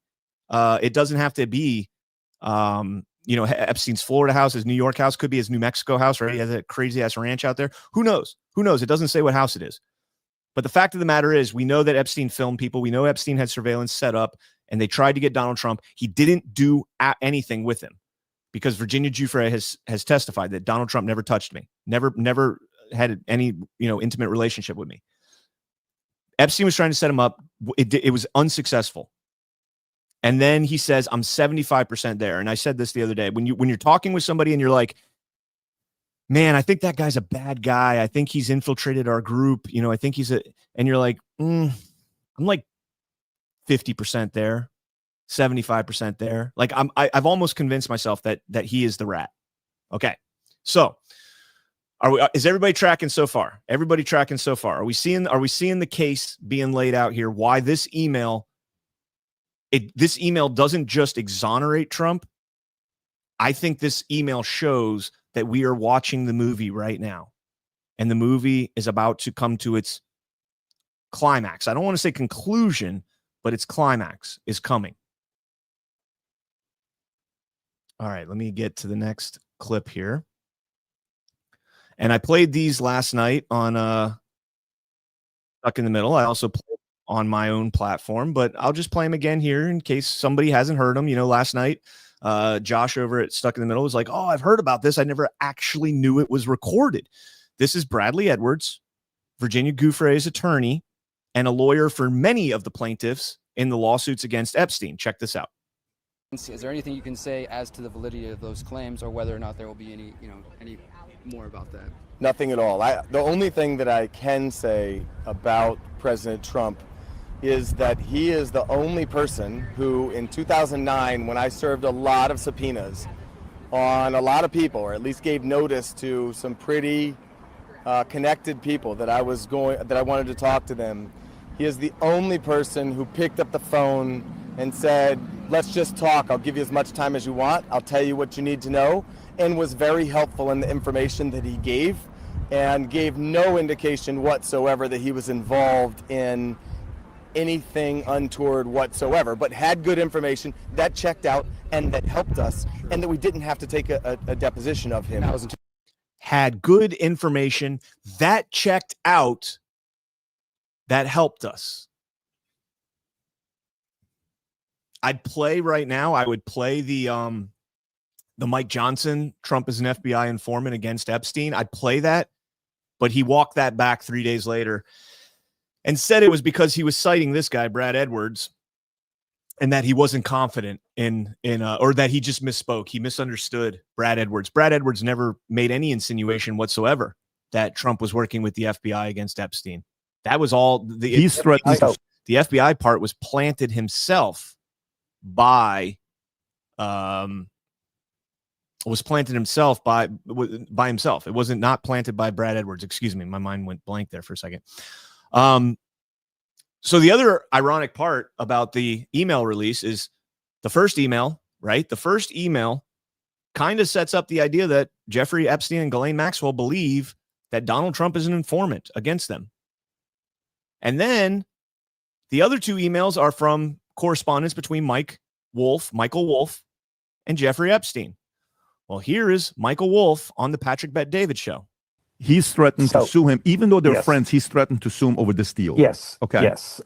As I say, rich men break down over real estate disputes. At any rate, at that point, Epstein's legal problems began.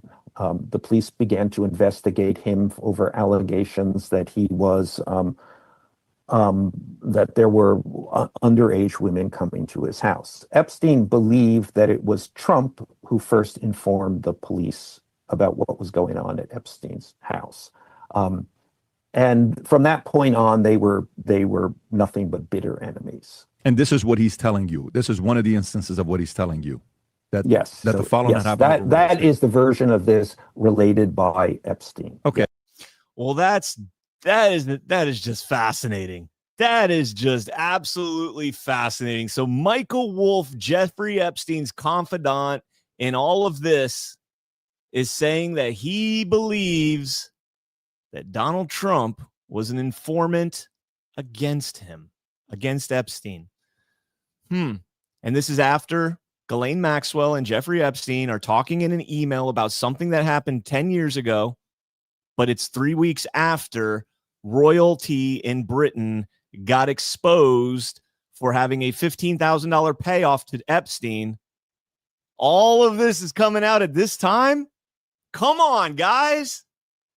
Come on. This is what Epstein and Maxwell are talking about. The dog that hasn't barked isn't, Trump sitting alone with Virginia Giuffre, which they purposely redacted that so that it would make it look like he was a pedophile. No, Trump was the fucking informant, you morons. Why do you think Trump is so avidly against the Epstein story coming out right now? Because you can't put the evidence out right now. You'll muddy the waters. You'll get it thrown out against all these other people who are going to have this story swaying judgment when there's emails being released publicly and people are already having their integrity tarnished in the court of public opinion before they make it into a courtroom. You keep this shelled up and boom, you hit it all at once and you keep everything under wraps so you can't taint a jury. Trump is a mastermind. He's been doing this for 40 years. What? Yes. President Trump has been an FBI informant for 40 years. No. Yes. You want the proof? You want the proof? I'll give you the proof. And I must say, this is not my work. Hat tip to, I know Kyle, former colleague of mine over at Badlands, has covered this. I do have some new stuff in here that I haven't seen covered before. This isn't new, but it's hugely suppressed. President Trump has been a confidential human source for the FBI for over 4 decades. Check this out. Washington Post, 2016, September, before he was the Republican nominee. Trump's ties to an informant and FBI agent reveal his mode of operation. Donald Trump listened skeptically as his labor consultant bragged in early 1981 about connections to New York's underworld. Daniel Sullivan, who dealt with labor problems at Trump's construction sites, told Trump that he was tight, not only with leaders of unions, some of them fronts for the mob, but also with the FBI. Trump was dubious, but it turned out, well, let me read the whole thing. Screw it, right? He was a big storyteller. Trump recently told the Post he portrayed himself to be the closest person on earth to the FBI. It turned out Sullivan was telling the truth. On one day in April 1981, he walked into Trump's Manhattan office with 2 men in suits. They were FBI agents, and they wanted to talk to Trump about organized crime. Trump welcomed them. Trump soon deepened his interactions with Sullivan, who turned out to be an FBI informant, and cultivated a friendship with one of the FBI agents, a young investigator named Walt Stowe, who was one of Sullivan's handlers at the agency. Stowe, long retired from the FBI, recently sat for a 2-day interview with the Washington Post and said, quote, New York was so totally corrupt and so controlled by the mob in the 80s that in order to be a successful businessman, you had to have some way to work that world. He entered into a land deal, he meaning Trump, entered into a land deal with Sullivan and an organized crime figure who was later targeted for a hit. He agreed to finance Sullivan's purchase of a company under FBI investigation for racketeering, and he collaborated on a plan with Stowe and other FBI agents to allow an undercover operation at his first casino. In speaking in court and to journalists over the years, Trump has minimized his relationship with Sullivan. Are you guys seeing the picture here? That's the Washington Post, right? That's the trusted news source for the lefties. Now, we can go on and on. That's actually a very long article. But I want to jump into the actual document.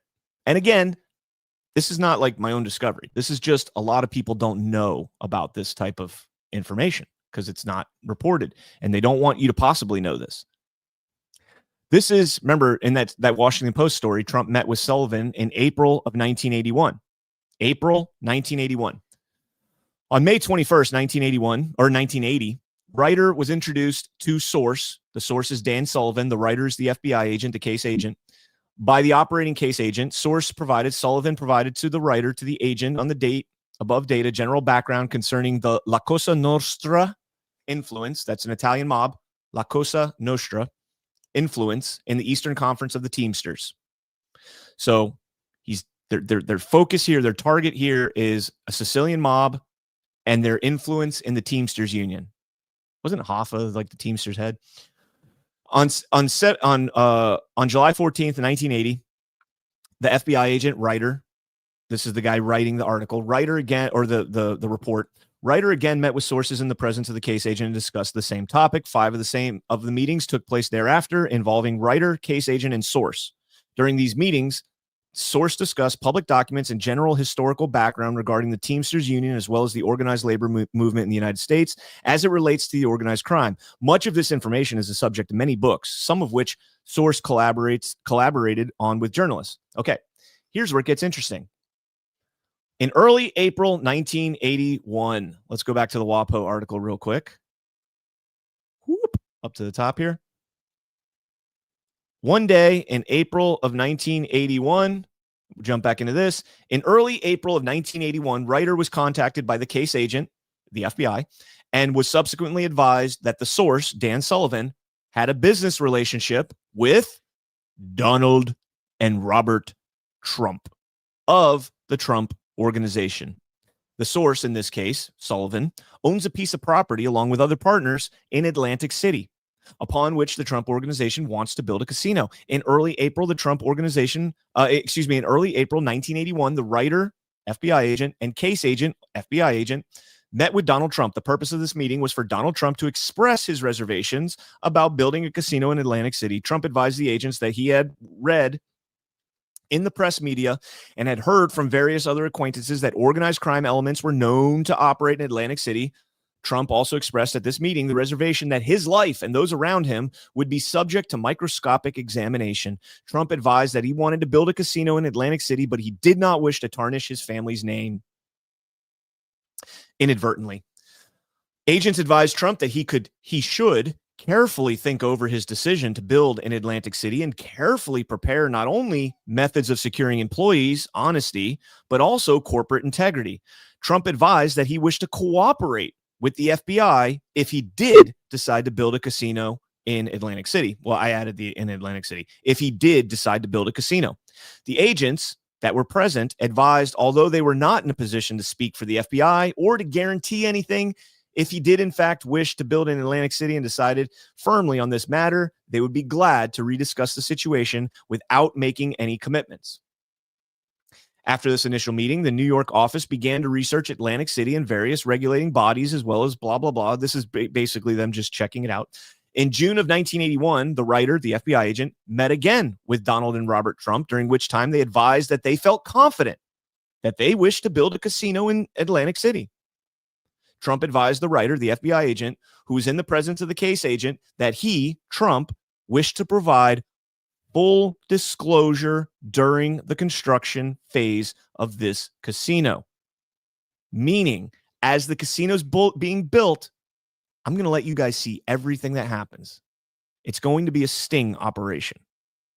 Remember, construction, Teamsters Union, the unions are run by the mob in this point in 1980. And so Donald Trump giving them access like this is huge. So it says he felt confident that they wished to build a casino. It said Trump wished to provide full disclosure during the construction phase of this casino and subsequently once the casino was operational. So not only is Trump giving them access in the building phase, he's giving them access once the casino's up and running. So now you've got the unions, the Teamsters and all that, and you've got any shenanigans that are taking place in the hotel while the hotel is up and running. Fascinating. Trump stated in order to show that he was willing to fully cooperate with the FBI, he suggested that they use undercover agents within the casino. Trump suggested that. That's a wet dream for the FBI, to have a real estate mogul, a billionaire playboy, somebody that everybody wants to be around at this time. Taj Mahal having the biggest boxing matches, having the biggest, this guy at the time, if you've read Art of the Deal, he's in in battle with the NFL. He's a public figure in battle with the NFL over the XFL. He owns the New Jersey Generals. He is the playboy of everything. You know, when we talk about these CEOs and everything, when we're like their intelligence, their assets and all that, yes, they're the best assets because they don't have to be doing the work themselves. They just have to give you access to their infrastructure to do the work. Trump doesn't have to go out there and actually be the informant. He just has to bring the rats in and then let the cat pounce on them. Where am I? Writer advised Trump that he could not speak for the FBI and he could not make any agreements or promises as per bureau policy in this matter. Trump asked the writer his personal opinion regarding whether he should build in Atlantic City. The writer, an FBI agent, advised Trump on a personal level, not as a matter of bureau policy, that he, the agent, thought there were easier ways that Trump could invest his money. Trump asked the writer if he could attempt to introduce him to appropriate officials in the FBI with whom he could discuss this matter. So Trump went above this writer, the special agent that's writing this thing. Writer advised Trump he would research this matter and further recontact him. At this point, Writer initiated steps within the Newark office, the Newark field office, and the Atlantic City resident agency to begin planning an undercover proposal concerning the proposed Trump casino. This proposal, now in a thoroughly finished state, was to be discussed with Trump and by the special agents in charge of the New York office and the Newark office on October 1st, 1981. So in 6 months, they've got the ball rolling on this. I'm going to go back and read Art of the Deal, the chapters on Atlantic City, knowing this, and see how he wrote about it. See how President Trump wrote about it. On September 21st, 1981, the agent returned the call of Donald Trump and subsequently talked to Donald Trump and Robert Trump via telephone. Trump advised Writer that he traveled to Trenton, New Jersey on Wednesday of the previous week and had met with the Department of Gaming and I don't know what DGE stands for. What does DGE stand for in New Jersey?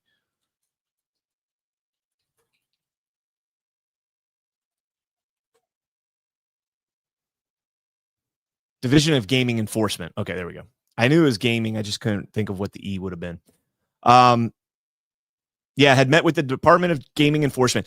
So one of the things, the themes in Art of the Deal that I picked up on as me and Ash were reading it on Badlands Book Club a while back is like Trump had the smoothest like plan to get to where he was in New Jersey building his casinos. Like you expect all these roadblocks, right? Like everybody's like, oh, it's so hard to get a permit, so hard to get this and that.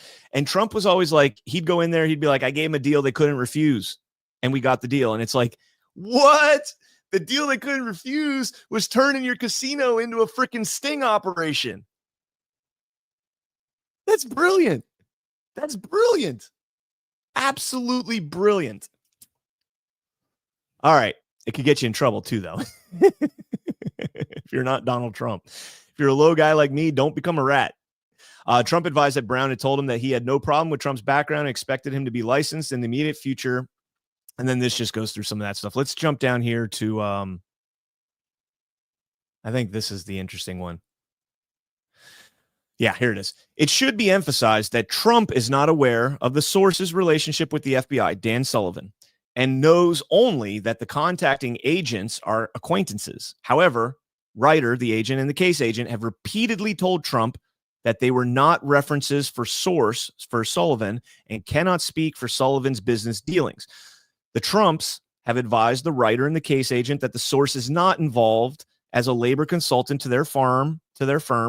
They are not aware that this is a very rough they are aware that this is a very rough business and that the source knows people, some of whom may be unsavory by the simple nature of the business. On 9/21/81, source contacted Mickey Brown at the Department of Gaming Enforcement at Trump's request. Before source could elaborate on the matter of his call, Brown told him that he was attempting to talk with the Newark division of the FBI to verify some conversations that Trump had with Brown. Source advised Brown that he was calling regarding a different matter and that the question of whether or not he was a source of the FBI simply did not come up. Source told Brown he was calling regarding a different matter and that his attorney had inadvertently sent an appropriate business document. Okay. Last paragraph. No, one more paragraph. No, that is the last paragraph. This is important. It should be emphasized. It should be emphasized that Trump advised the writer, which is the FBI agent, he did not talk with Brown about anything concerning the proposed undercover activity. And it should be further emphasized that source is not aware of the matter of this proposed activity. Donald Trump has been an FBI informant since 1981. 1981. Who's Donald Trump's, like, go back to the 2020 election, who was his right-hand man? Who was his right-hand man? Rudolph Giuliani, America's mayor. And what is Giuliani's greatest accomplishment besides cleaning up that shithole city in that time? In that time, it's probably a shithole again now under Mamdani. But what was Giuliani's greatest accomplishment perhaps prior, and maybe even after becoming mayor of New York City? He brought down the mob. Do you think Donald Trump had a hand in that at all? Maybe. I'm not done, by the way. I'm not done. Do you think, maybe you need more proof? Again, I played this a few times over this week. Sammy the Bull, notorious member of, I think he was, oh man, hold on. Let me make sure I get this right. And for clipping purposes.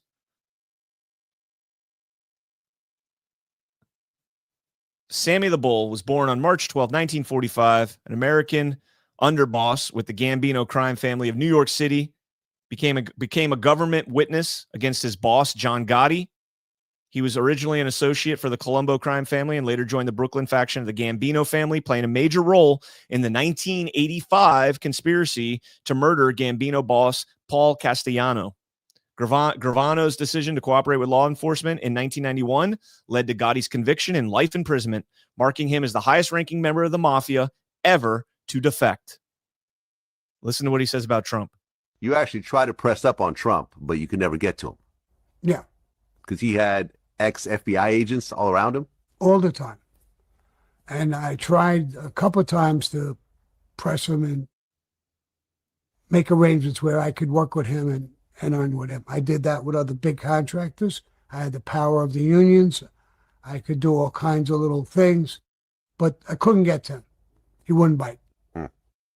He just wouldn't bite. He didn't want to do anything like that. And there was layers of people in the middle. One of my guys said, we'll go up to the office. I said, we'll go up to the office. Everybody around him is an ex-FBI agent. We'll go up to the office, we'll get cuffed, and we'll go right to prison. So forget about Trump. He's a legitimate guy. He don't want to do it. Forget about Trump. Sammy the Bull, ladies and gentlemen. Highest ranking mob underboss ever to snitch. It's pretty fascinating, huh? When you go back and you think about, oh, by the way, we're not done. We're not done. There's more Trump confidential informant. More recent too. Yeah, more recent too. For this, I'm going to rely on AI to help me out here with this a little bit. So let's check this out. Again, this is not anything newly discovered by me, but this is a case called Seth Hatena versus the DOJ, and this was filed on August 20th, 2021. And I'm going to rely on, we're going to play with AI on this one a little bit. Okay, so I'll show you guys. I'll show you my work. You can duplicate it.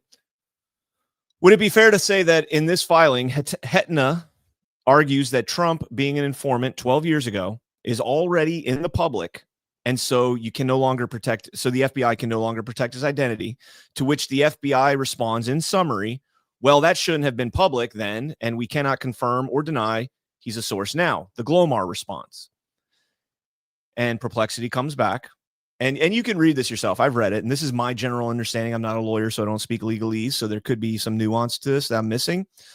But it says Hatena argued that the fact that of Donald Trump being an informant 12 years ago was already publicly disclosed, and therefore his identity as a confidential source could not be protected or withheld now.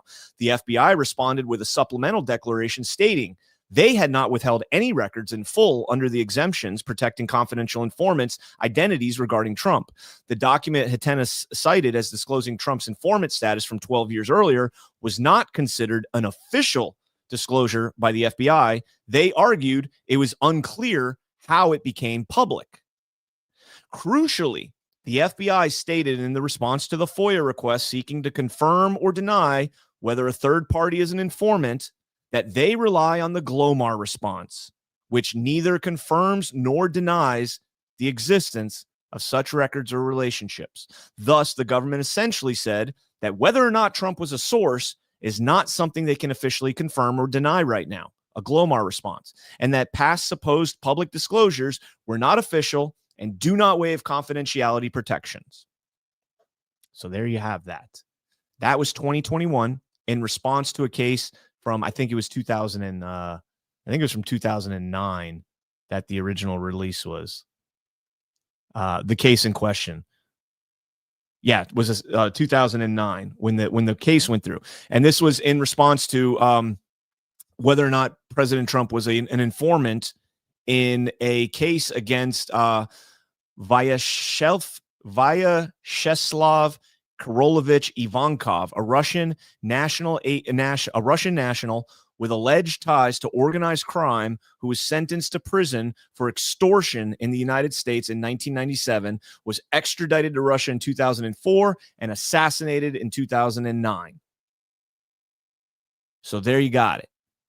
2 cases, 1981, surrounded by FBI as they're building his casino empire with him. He's Taj Mahal is wired, folks. Taj Mahal, wire in every corner. Casinos are the best because the wiring is already in place because they have it for their own security. So the casino is the best place to have, an operation like this because everything in a casino is monitored. Everything. All right.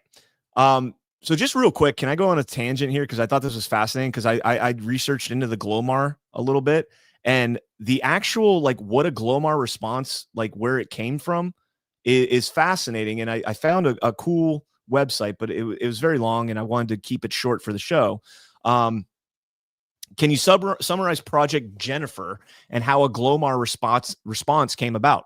Listen to this. So this is a little sidebar here. When you see, I can neither confirm nor deny that so-and-so worked for so-and-so, this is where it came from. This is the origin. And where did it go? Oh, there it is. All right, here it is. Nope, I'm getting ahead of myself. How am I butchering this right now? How am I doing this? Oh, it's on the screen. Project Jennifer was a top secret CIA operation during the Cold War aimed at recovering the Soviet Gulf II class nuclear sub K-129, which sank in the Pacific Ocean in 1968, about 1,800 miles northwest of Hawaii, resting nearly 3 miles below the surface. The CIA, in partnership with the DoD, built a unique ship called the Hughes Glomar Explorer, ostensibly owned by Howard Hughes Global Marine Company as a cover story. The ship was designed with a submersible claw to retrieve the submarine from the deep ocean floor. The project took about 6 years and cost over $200 million. In 1974, the Glomar Explorer located and attempted to raise the submarine, but the hull broke apart during recovery and only a portion was salvaged, including some nuclear missiles, torpedoes, and Soviet sailors' bodies. The term Glomar response or glomarization originated from a FOIA request by a journalist, Harriet Ann Felipe Ryan, seeking records related to CIA attempts to suppress media stories about Project Jennifer.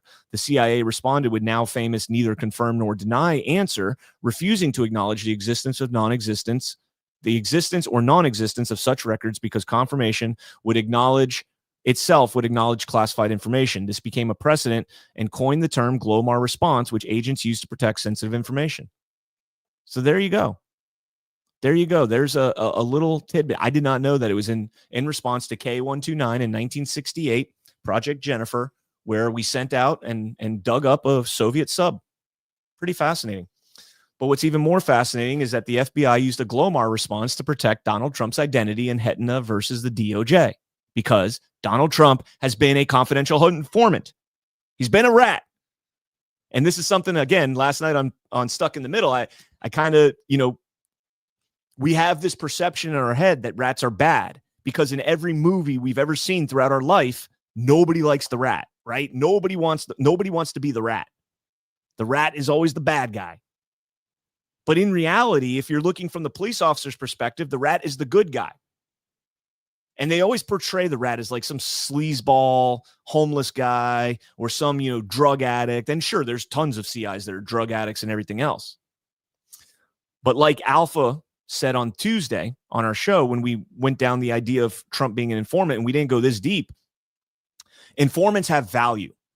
They have values that are assigned to them based on their performance, their track record.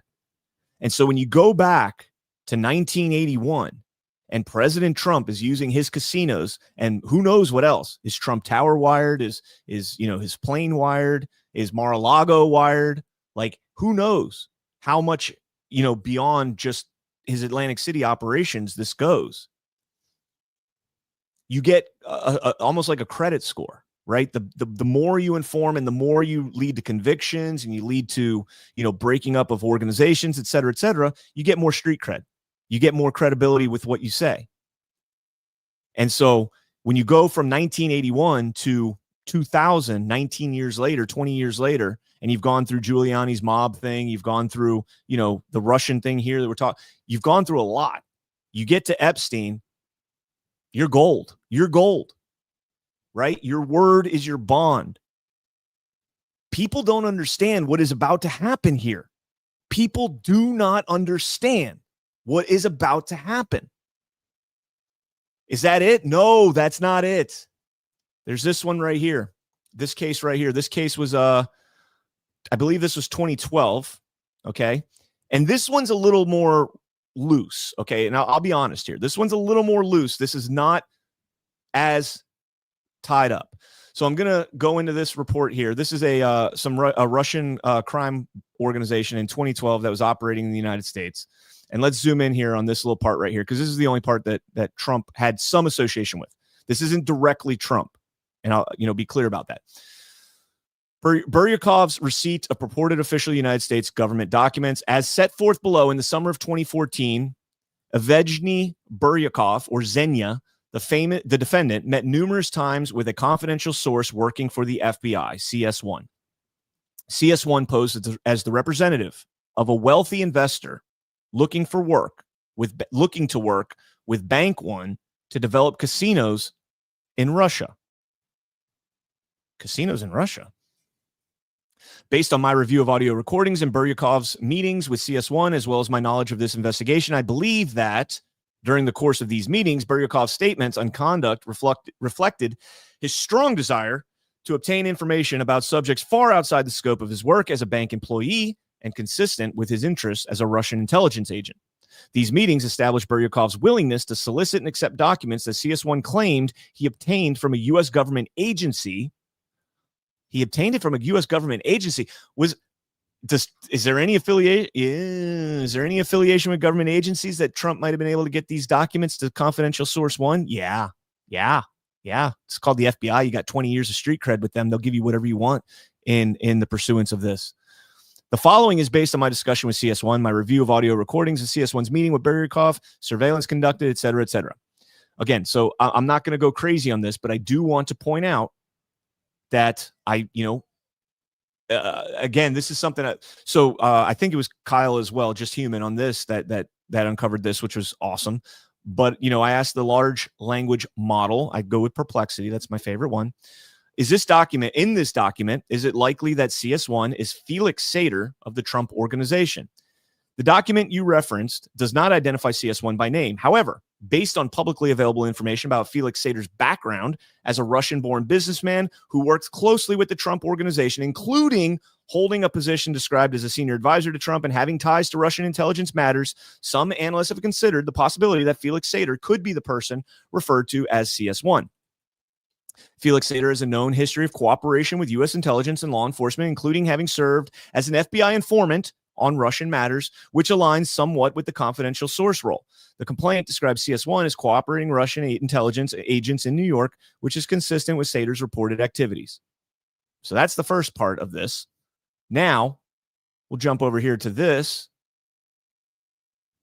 and check this out. from justsecurity.org on 2017, the first arrangement involving Cohen, yes, Michael Cohen, and Felix Sater was a proposal to build a Trump Tower in Moscow on terms that would be highly lucrative for Donald Trump. Those discussions reportedly began in September of 2015 and led to Trump signing a 17-page letter of intent in late October 2015.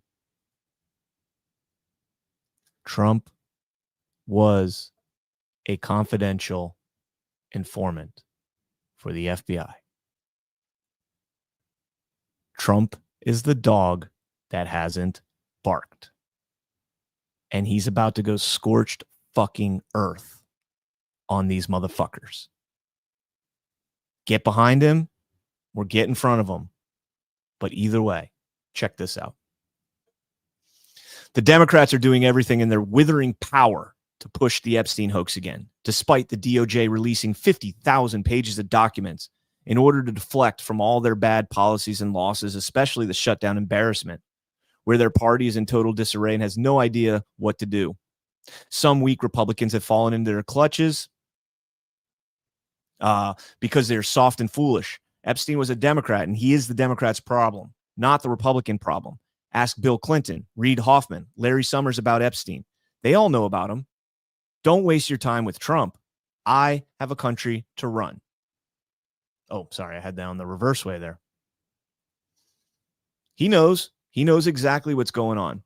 And then let me see if I can find the last one here.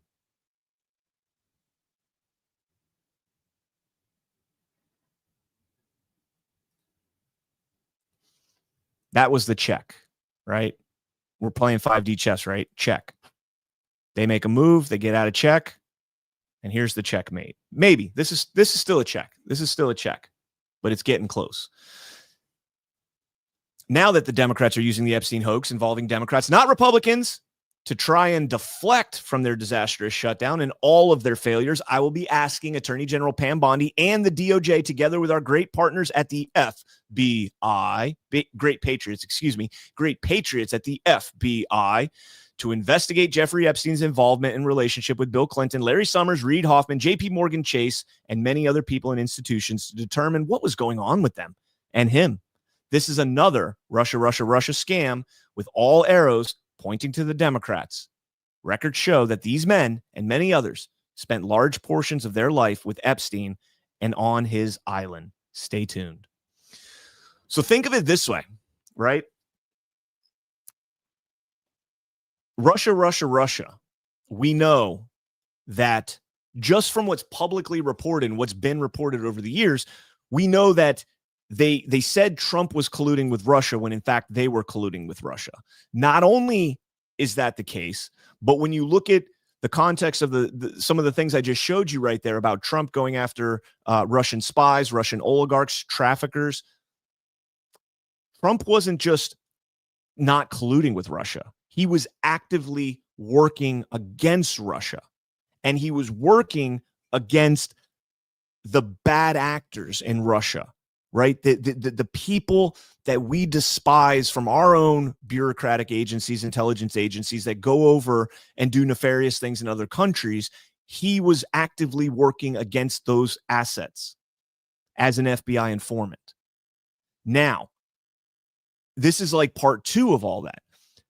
Trump is actively and has been actively working against Jeffrey Epstein and against all of Epstein's network.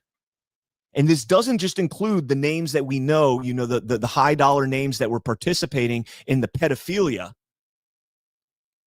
Hopefully, we're able to figure out who was handling Jeffrey Epstein and put this shit to bed once and for all. You want a battle of the deep state? This is it right here. This is it. This is a culmination of everything. Everything is going to be lumped up into this. This is Rudy Giuliani taking down the mob in New York. Donald Trump says, hold my beer. I'm going to take down the mob in the United States. This is fucking awesome, guys. If you don't see the writing on the wall with this, I don't know what to tell you, man. there is a little bit more, and this is the last thing, and this is something else that I blew Alpha's mind with, and I think I blew Eli and Josh's mind with this last night as well. But check this out.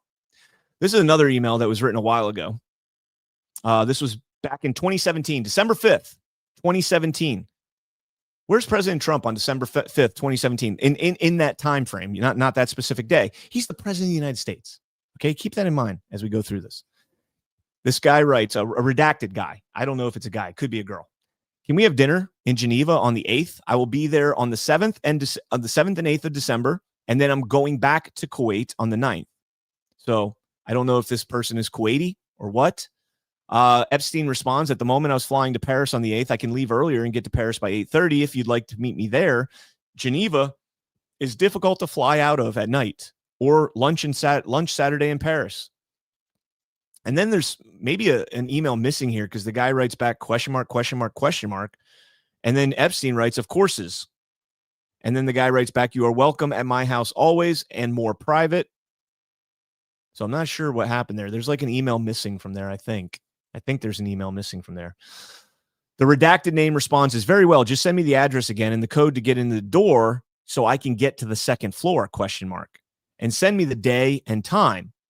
Epstein responds, 10 p.m. Should I bring special cake from New York? I don't know what special cake means, but that's a very strange thing to say. Or that is 2512 for the gate. Sorry, that is 2512 for the gate, the person responds. Epstein says yes on December 8th, 2017. Then at 8:37 p.m. on December 8th, the person writes, I am at the door, but I will wait for my time. I do not want to come early to find Trump in your house. Laughing emoji, laughing emoji. Now, a lot of people are looking at that as saying the guy is saying, I don't want to see Trump in there with a girl and then walk out. I don't think that's what he means. Trump's the president of the United States. I think this is 2017. Michael Wolff says at this time, Jeffrey Epstein thinks that Donald Trump is the rat. And I use that term endearingly. At this time, Jeffrey Epstein thinks Donald Trump is the rat. If you know that there's a rat in your organization and you know that that rat is destined to be and now is the president of the United States, I would think, and again, I'm speculating totally here, I would be telling people in my network, hey, don't talk to Trump. Don't talk to his officials. He's the rat. He's the guy. He's the one that dimed out Prince Andrew. He's the one that dimed out Bill Clinton. He's the one that dimed out all of these people. He's the one that put me behind bars in 2008. Don't talk to Trump. And so now when this guy says, I'm going to wait for my time, I don't want to come early and find Trump in your house, he's going to wait. He's there at 8:37. He's going to wait an hour and 23 minutes and wait until it's his turn to go in because he doesn't want to walk in there and see somebody else. Not because it's going to be Trump, but because whoever's on the other side of that door now knows that this person is going to the second floor at Epstein's house, which sounds like one of these places. And so he's telling Epstein it's a code word. Trump is a code word for them at this point. Trump is the word that you say when you're dealing with a rat. It's kind of like you ever have that code word if you have a husband or wife and you have like a code word, like if you're in a situation, you're like, hey, honey, can you grab me some kombucha? Honey, we're at a bar. There's no kombucha at a bar. Just get me some kombucha. Oh, code word to get me out of here. That's what Trump is there. I don't know. I made up the kombucha thing. I'd never had kombucha, and for some reason that just popped in my head. I have no idea. I was going to say green tea, but I didn't. And so now think of this. Epstein rolls in some of the best circles, right? He's got the Hollywood elites. He's got the political elites. He's got the global elites. He's got everybody around him. You tell these people, hey, don't talk to Trump. Don't talk to Trump. Then Trump becomes president. Trump is the chief law enforcement in the United States of America right now. He was back then, and he is now again. An FBI informant for 40 fucking years that is one of the most well-known people in the entire world, a multi-billionaire, the owner of property throughout the world. And he was an FBI informant the whole time. And now he's the president of the United States, and he informed on the guy that has the sauce on everybody. Epstein tells all these elites it's Trump, and they say, holy shit, we have to destroy Trump. We can't destroy him because he's untouchable. He's Teflon Don. No matter what you throw at him, it doesn't stick because it's not true. He didn't have sex with underage girls. Everything they throw at him is bullshit. And so they just run his name through the mud. You have liberal lefties, and this doesn't mean that every celebrity in Hollywood that admonishes Trump is somehow involved in Epstein. No. If you're in Hollywood, and Chris Paul has talked about this, you toe the line. If so and so is leading this production company and they say do this, you're doing that. Harvey Weinstein, you look at these people and the influence that they have over all these actors, because if you ever want to work in Hollywood, you better kiss ass to this guy or do a lot more. You better give some ass to this guy, right? That's what they did. A handful of people that were involved in Epstein in Hollywood controlled the entire narrative in Hollywood, putting it out there that Donald Trump is, and it led to the rot of the entire fucking country. We have one of the greatest men in the world leading this country right now, potentially in terms of bringing down the rot that has just infiltrated this country, the deep state, the bureaucracy, whatever, the cabal, whatever you want to call it. The Sarajevo sniper story just came out again the other day, and people are shocked that somehow American elitists would pay, global elitists would pay $90,000 to go and indiscriminately shoot people in Sarajevo. Wait till you get into some of the things that took place here in the United States with children. All right, so that is going to wrap up the segment here on the Epstein thing. I don't think I have anything left on this. Oh, you know what? I do. I got to give a massive hat tip here, and let me pull this post up. Massive hat tip to one of my colleagues here. President Trump posted this out on Truth Social yesterday, and this is absolutely fascinating. Trump posts this image out right here, and it's interesting. I don't know what that's an image of, but it's a guy that looks like maybe Phantom of the Opera, old school Batman, who knows? Posting up Trump 2028. I want to read this post, and this is where I'll land the bird here. From a good friend of mine over at Badlands, one of my colleagues over there, Burning Bright. I'm sure most of you guys know him. What do I think of the revelations coming out about Trump and Epstein? The same thing I thought all along. Trump isn't strapped in the shadow war with them. Isn't trapped in the shadow war with them. They're trapped with him. And all of these emails demonstrate is that some of them were beginning to suspect it some time ago. From July of 2024. This is a world you'll never understand, and you always fear what you don't understand. This line, delivered by fictional mob boss Carmine Falcone in Christopher Nolan's Batman Begins, is one of my favorite lines in a trilogy, widely regarded as one of the best in the history of American film, and it's one very few cite. Taken on its face, Falcone's statement reads as more of an observation, a truth of life, or a law of the concrete jungle. These are natural laws concerning predators and prey that are ubiquitous to criminals and likely have been throughout human history. They are laws humans need to create, to codify, or even recognize in order for them to manifest the beautiful, violent chaos of the natural world, of God's world.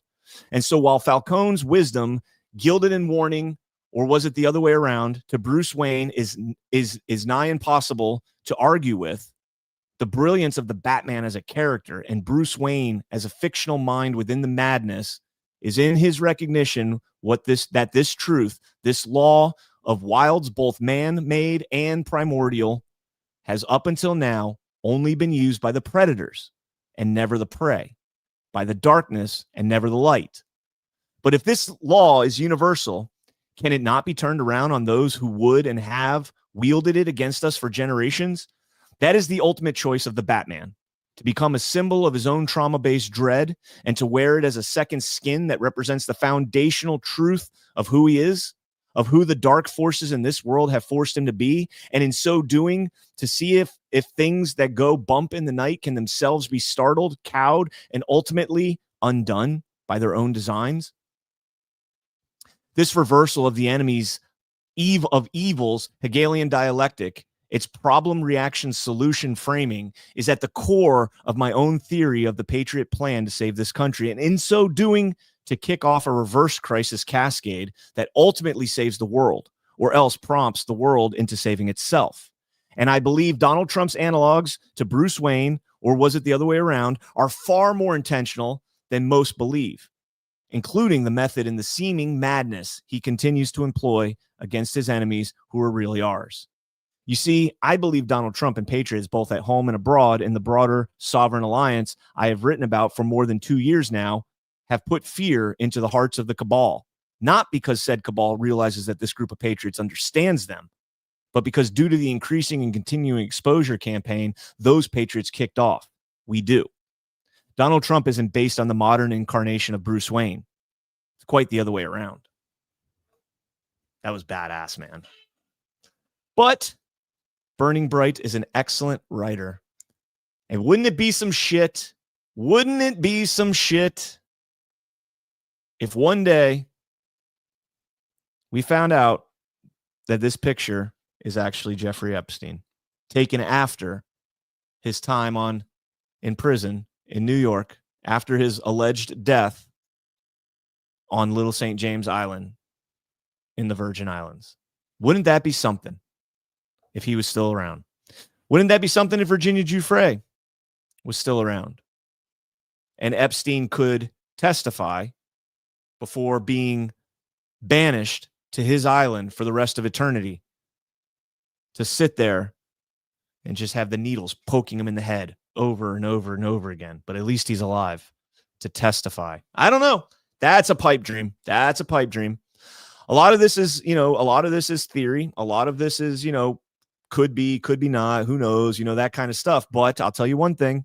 The one thing that is for sure is that Donald Trump was a confidential informant for the FBI, and that dog don't bark, is Epstein figuring that all out. 100%. All right, guys, let's get in. I know we had some Rumble rants. Let me see. All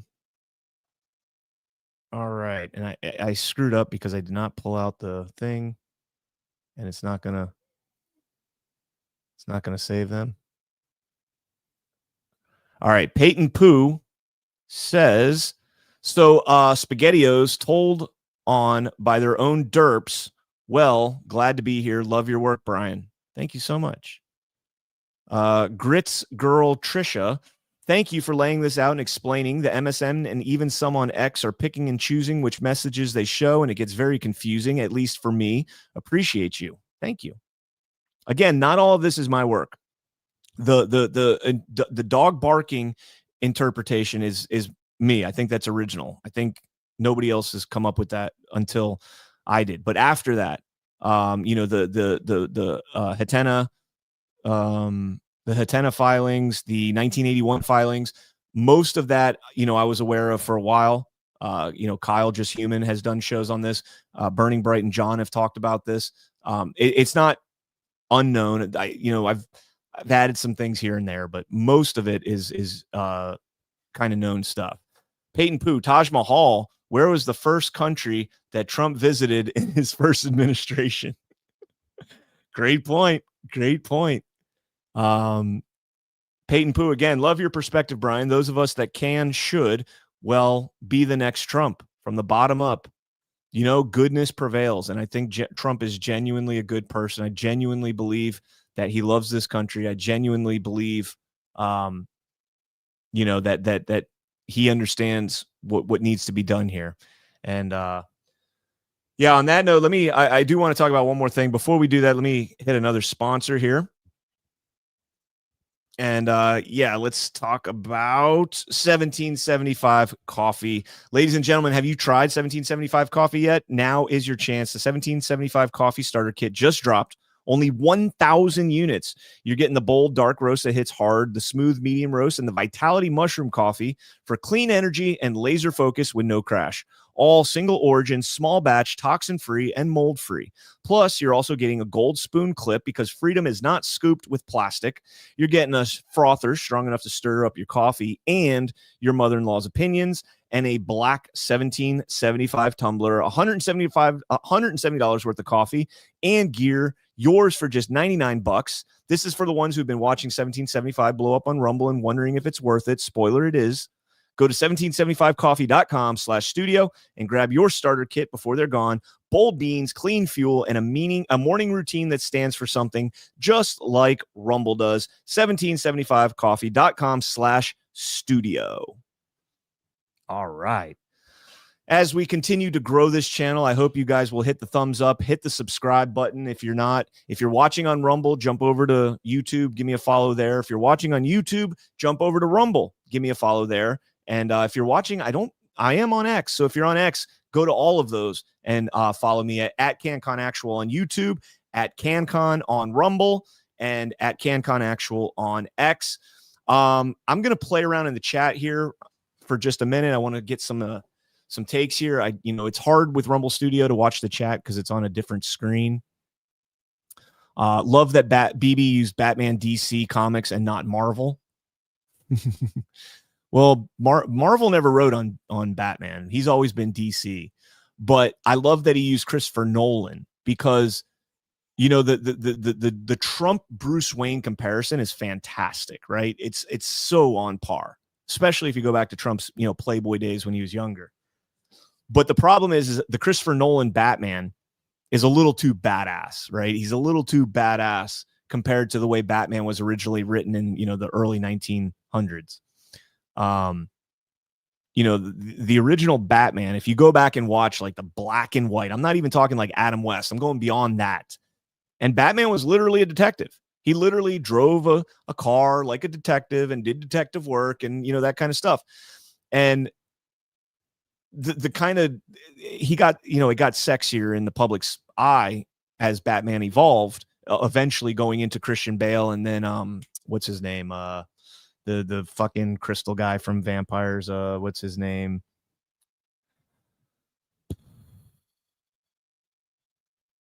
I can't remember his name. But anyways, you saw Batman evolve and became, although they did kind of go back, Robert, what's his name? Fuck. Somebody in the chat, correct me. Robert, the Twilight guy. Edward. Just Edward. Pattinson. Robert Pattinson. Was that it? Edward Pattinson or Robert Pattinson? Pattinson. Robert Pattinson. Yeah, see, there we go. So he became a little bit more of the old school Batman. Still had the flair and the fighting and all that stuff, but Christian Bale's Batman was the badass one, right? That was the one that was like, went and trained in martial arts and everything else, which is cool. But anyways, all of this to say that I appreciated what BB wrote there, and it's not lost on me, guys, that BB published that at November 14th at 9:06. November 14th at 9:06. And Trump posted his November 14th at 10:26. So a little over an hour after BB writes this long thing about Trump being Batman, Trump posts this. An hour and 14 minutes. I mean, do we dissect that on the boards? What is it? 9:06, and then we got 10:26. I don't know, man. I'll let the Anons play around with that, but that's pretty interesting right there, guys. Robert Pattinson was pretty good in Tenet. Yeah, that was good. My brother-in-law looks like him. My Christie's brother looks like him. Adam West was the only Batman. Well, he's not the original, so if you're trying to be, an originalist, you're not there. You got to go further back than that. Batman series goes further back. All right, guys, that is going to wrap it up for the show. I hope you guys appreciated that. At 2.5 hours, that was a lot of fun, man. I had a good time on this show. I'm going to clip out a lot of this and post it up again on my YouTube. So, yeah, I think that's all I got. Michael Keaton, dude, Michael Keaton is by far my favorite Batman. Nobody will ever beat Michael Keaton. Christian Bale was second, and then Adam West is third. So I love it. All right, guys. Again, thank you so much for tuning in. If you're watching over on Rumble, please smash that thumbs up. 420 people watching. That's a good number to end on. 420. That's a good number to end on. If you enjoyed the show, please share it out. Hit the notification bell. Subscribe. If you're watching on Rumble, consider becoming a subscriber. It's $5 a month. Helps me out tremendously as we try and grow this channel. Be sure to check me out on all the other platforms. Badlands Media, Monday through Friday at 10 a.m. I've got a great lineup of co-hosts on that show, and we go through about 2 hours a day going through your daily news and giving you the truth on the matter, giving you the side that they might not tell you about. And man, that's going to do it. I might jump on at random. There's a lot of things I got to talk about that I've kind of built up over the week that I haven't done any live shows on my own platform. So I might be back at some point. So keep your eyes out.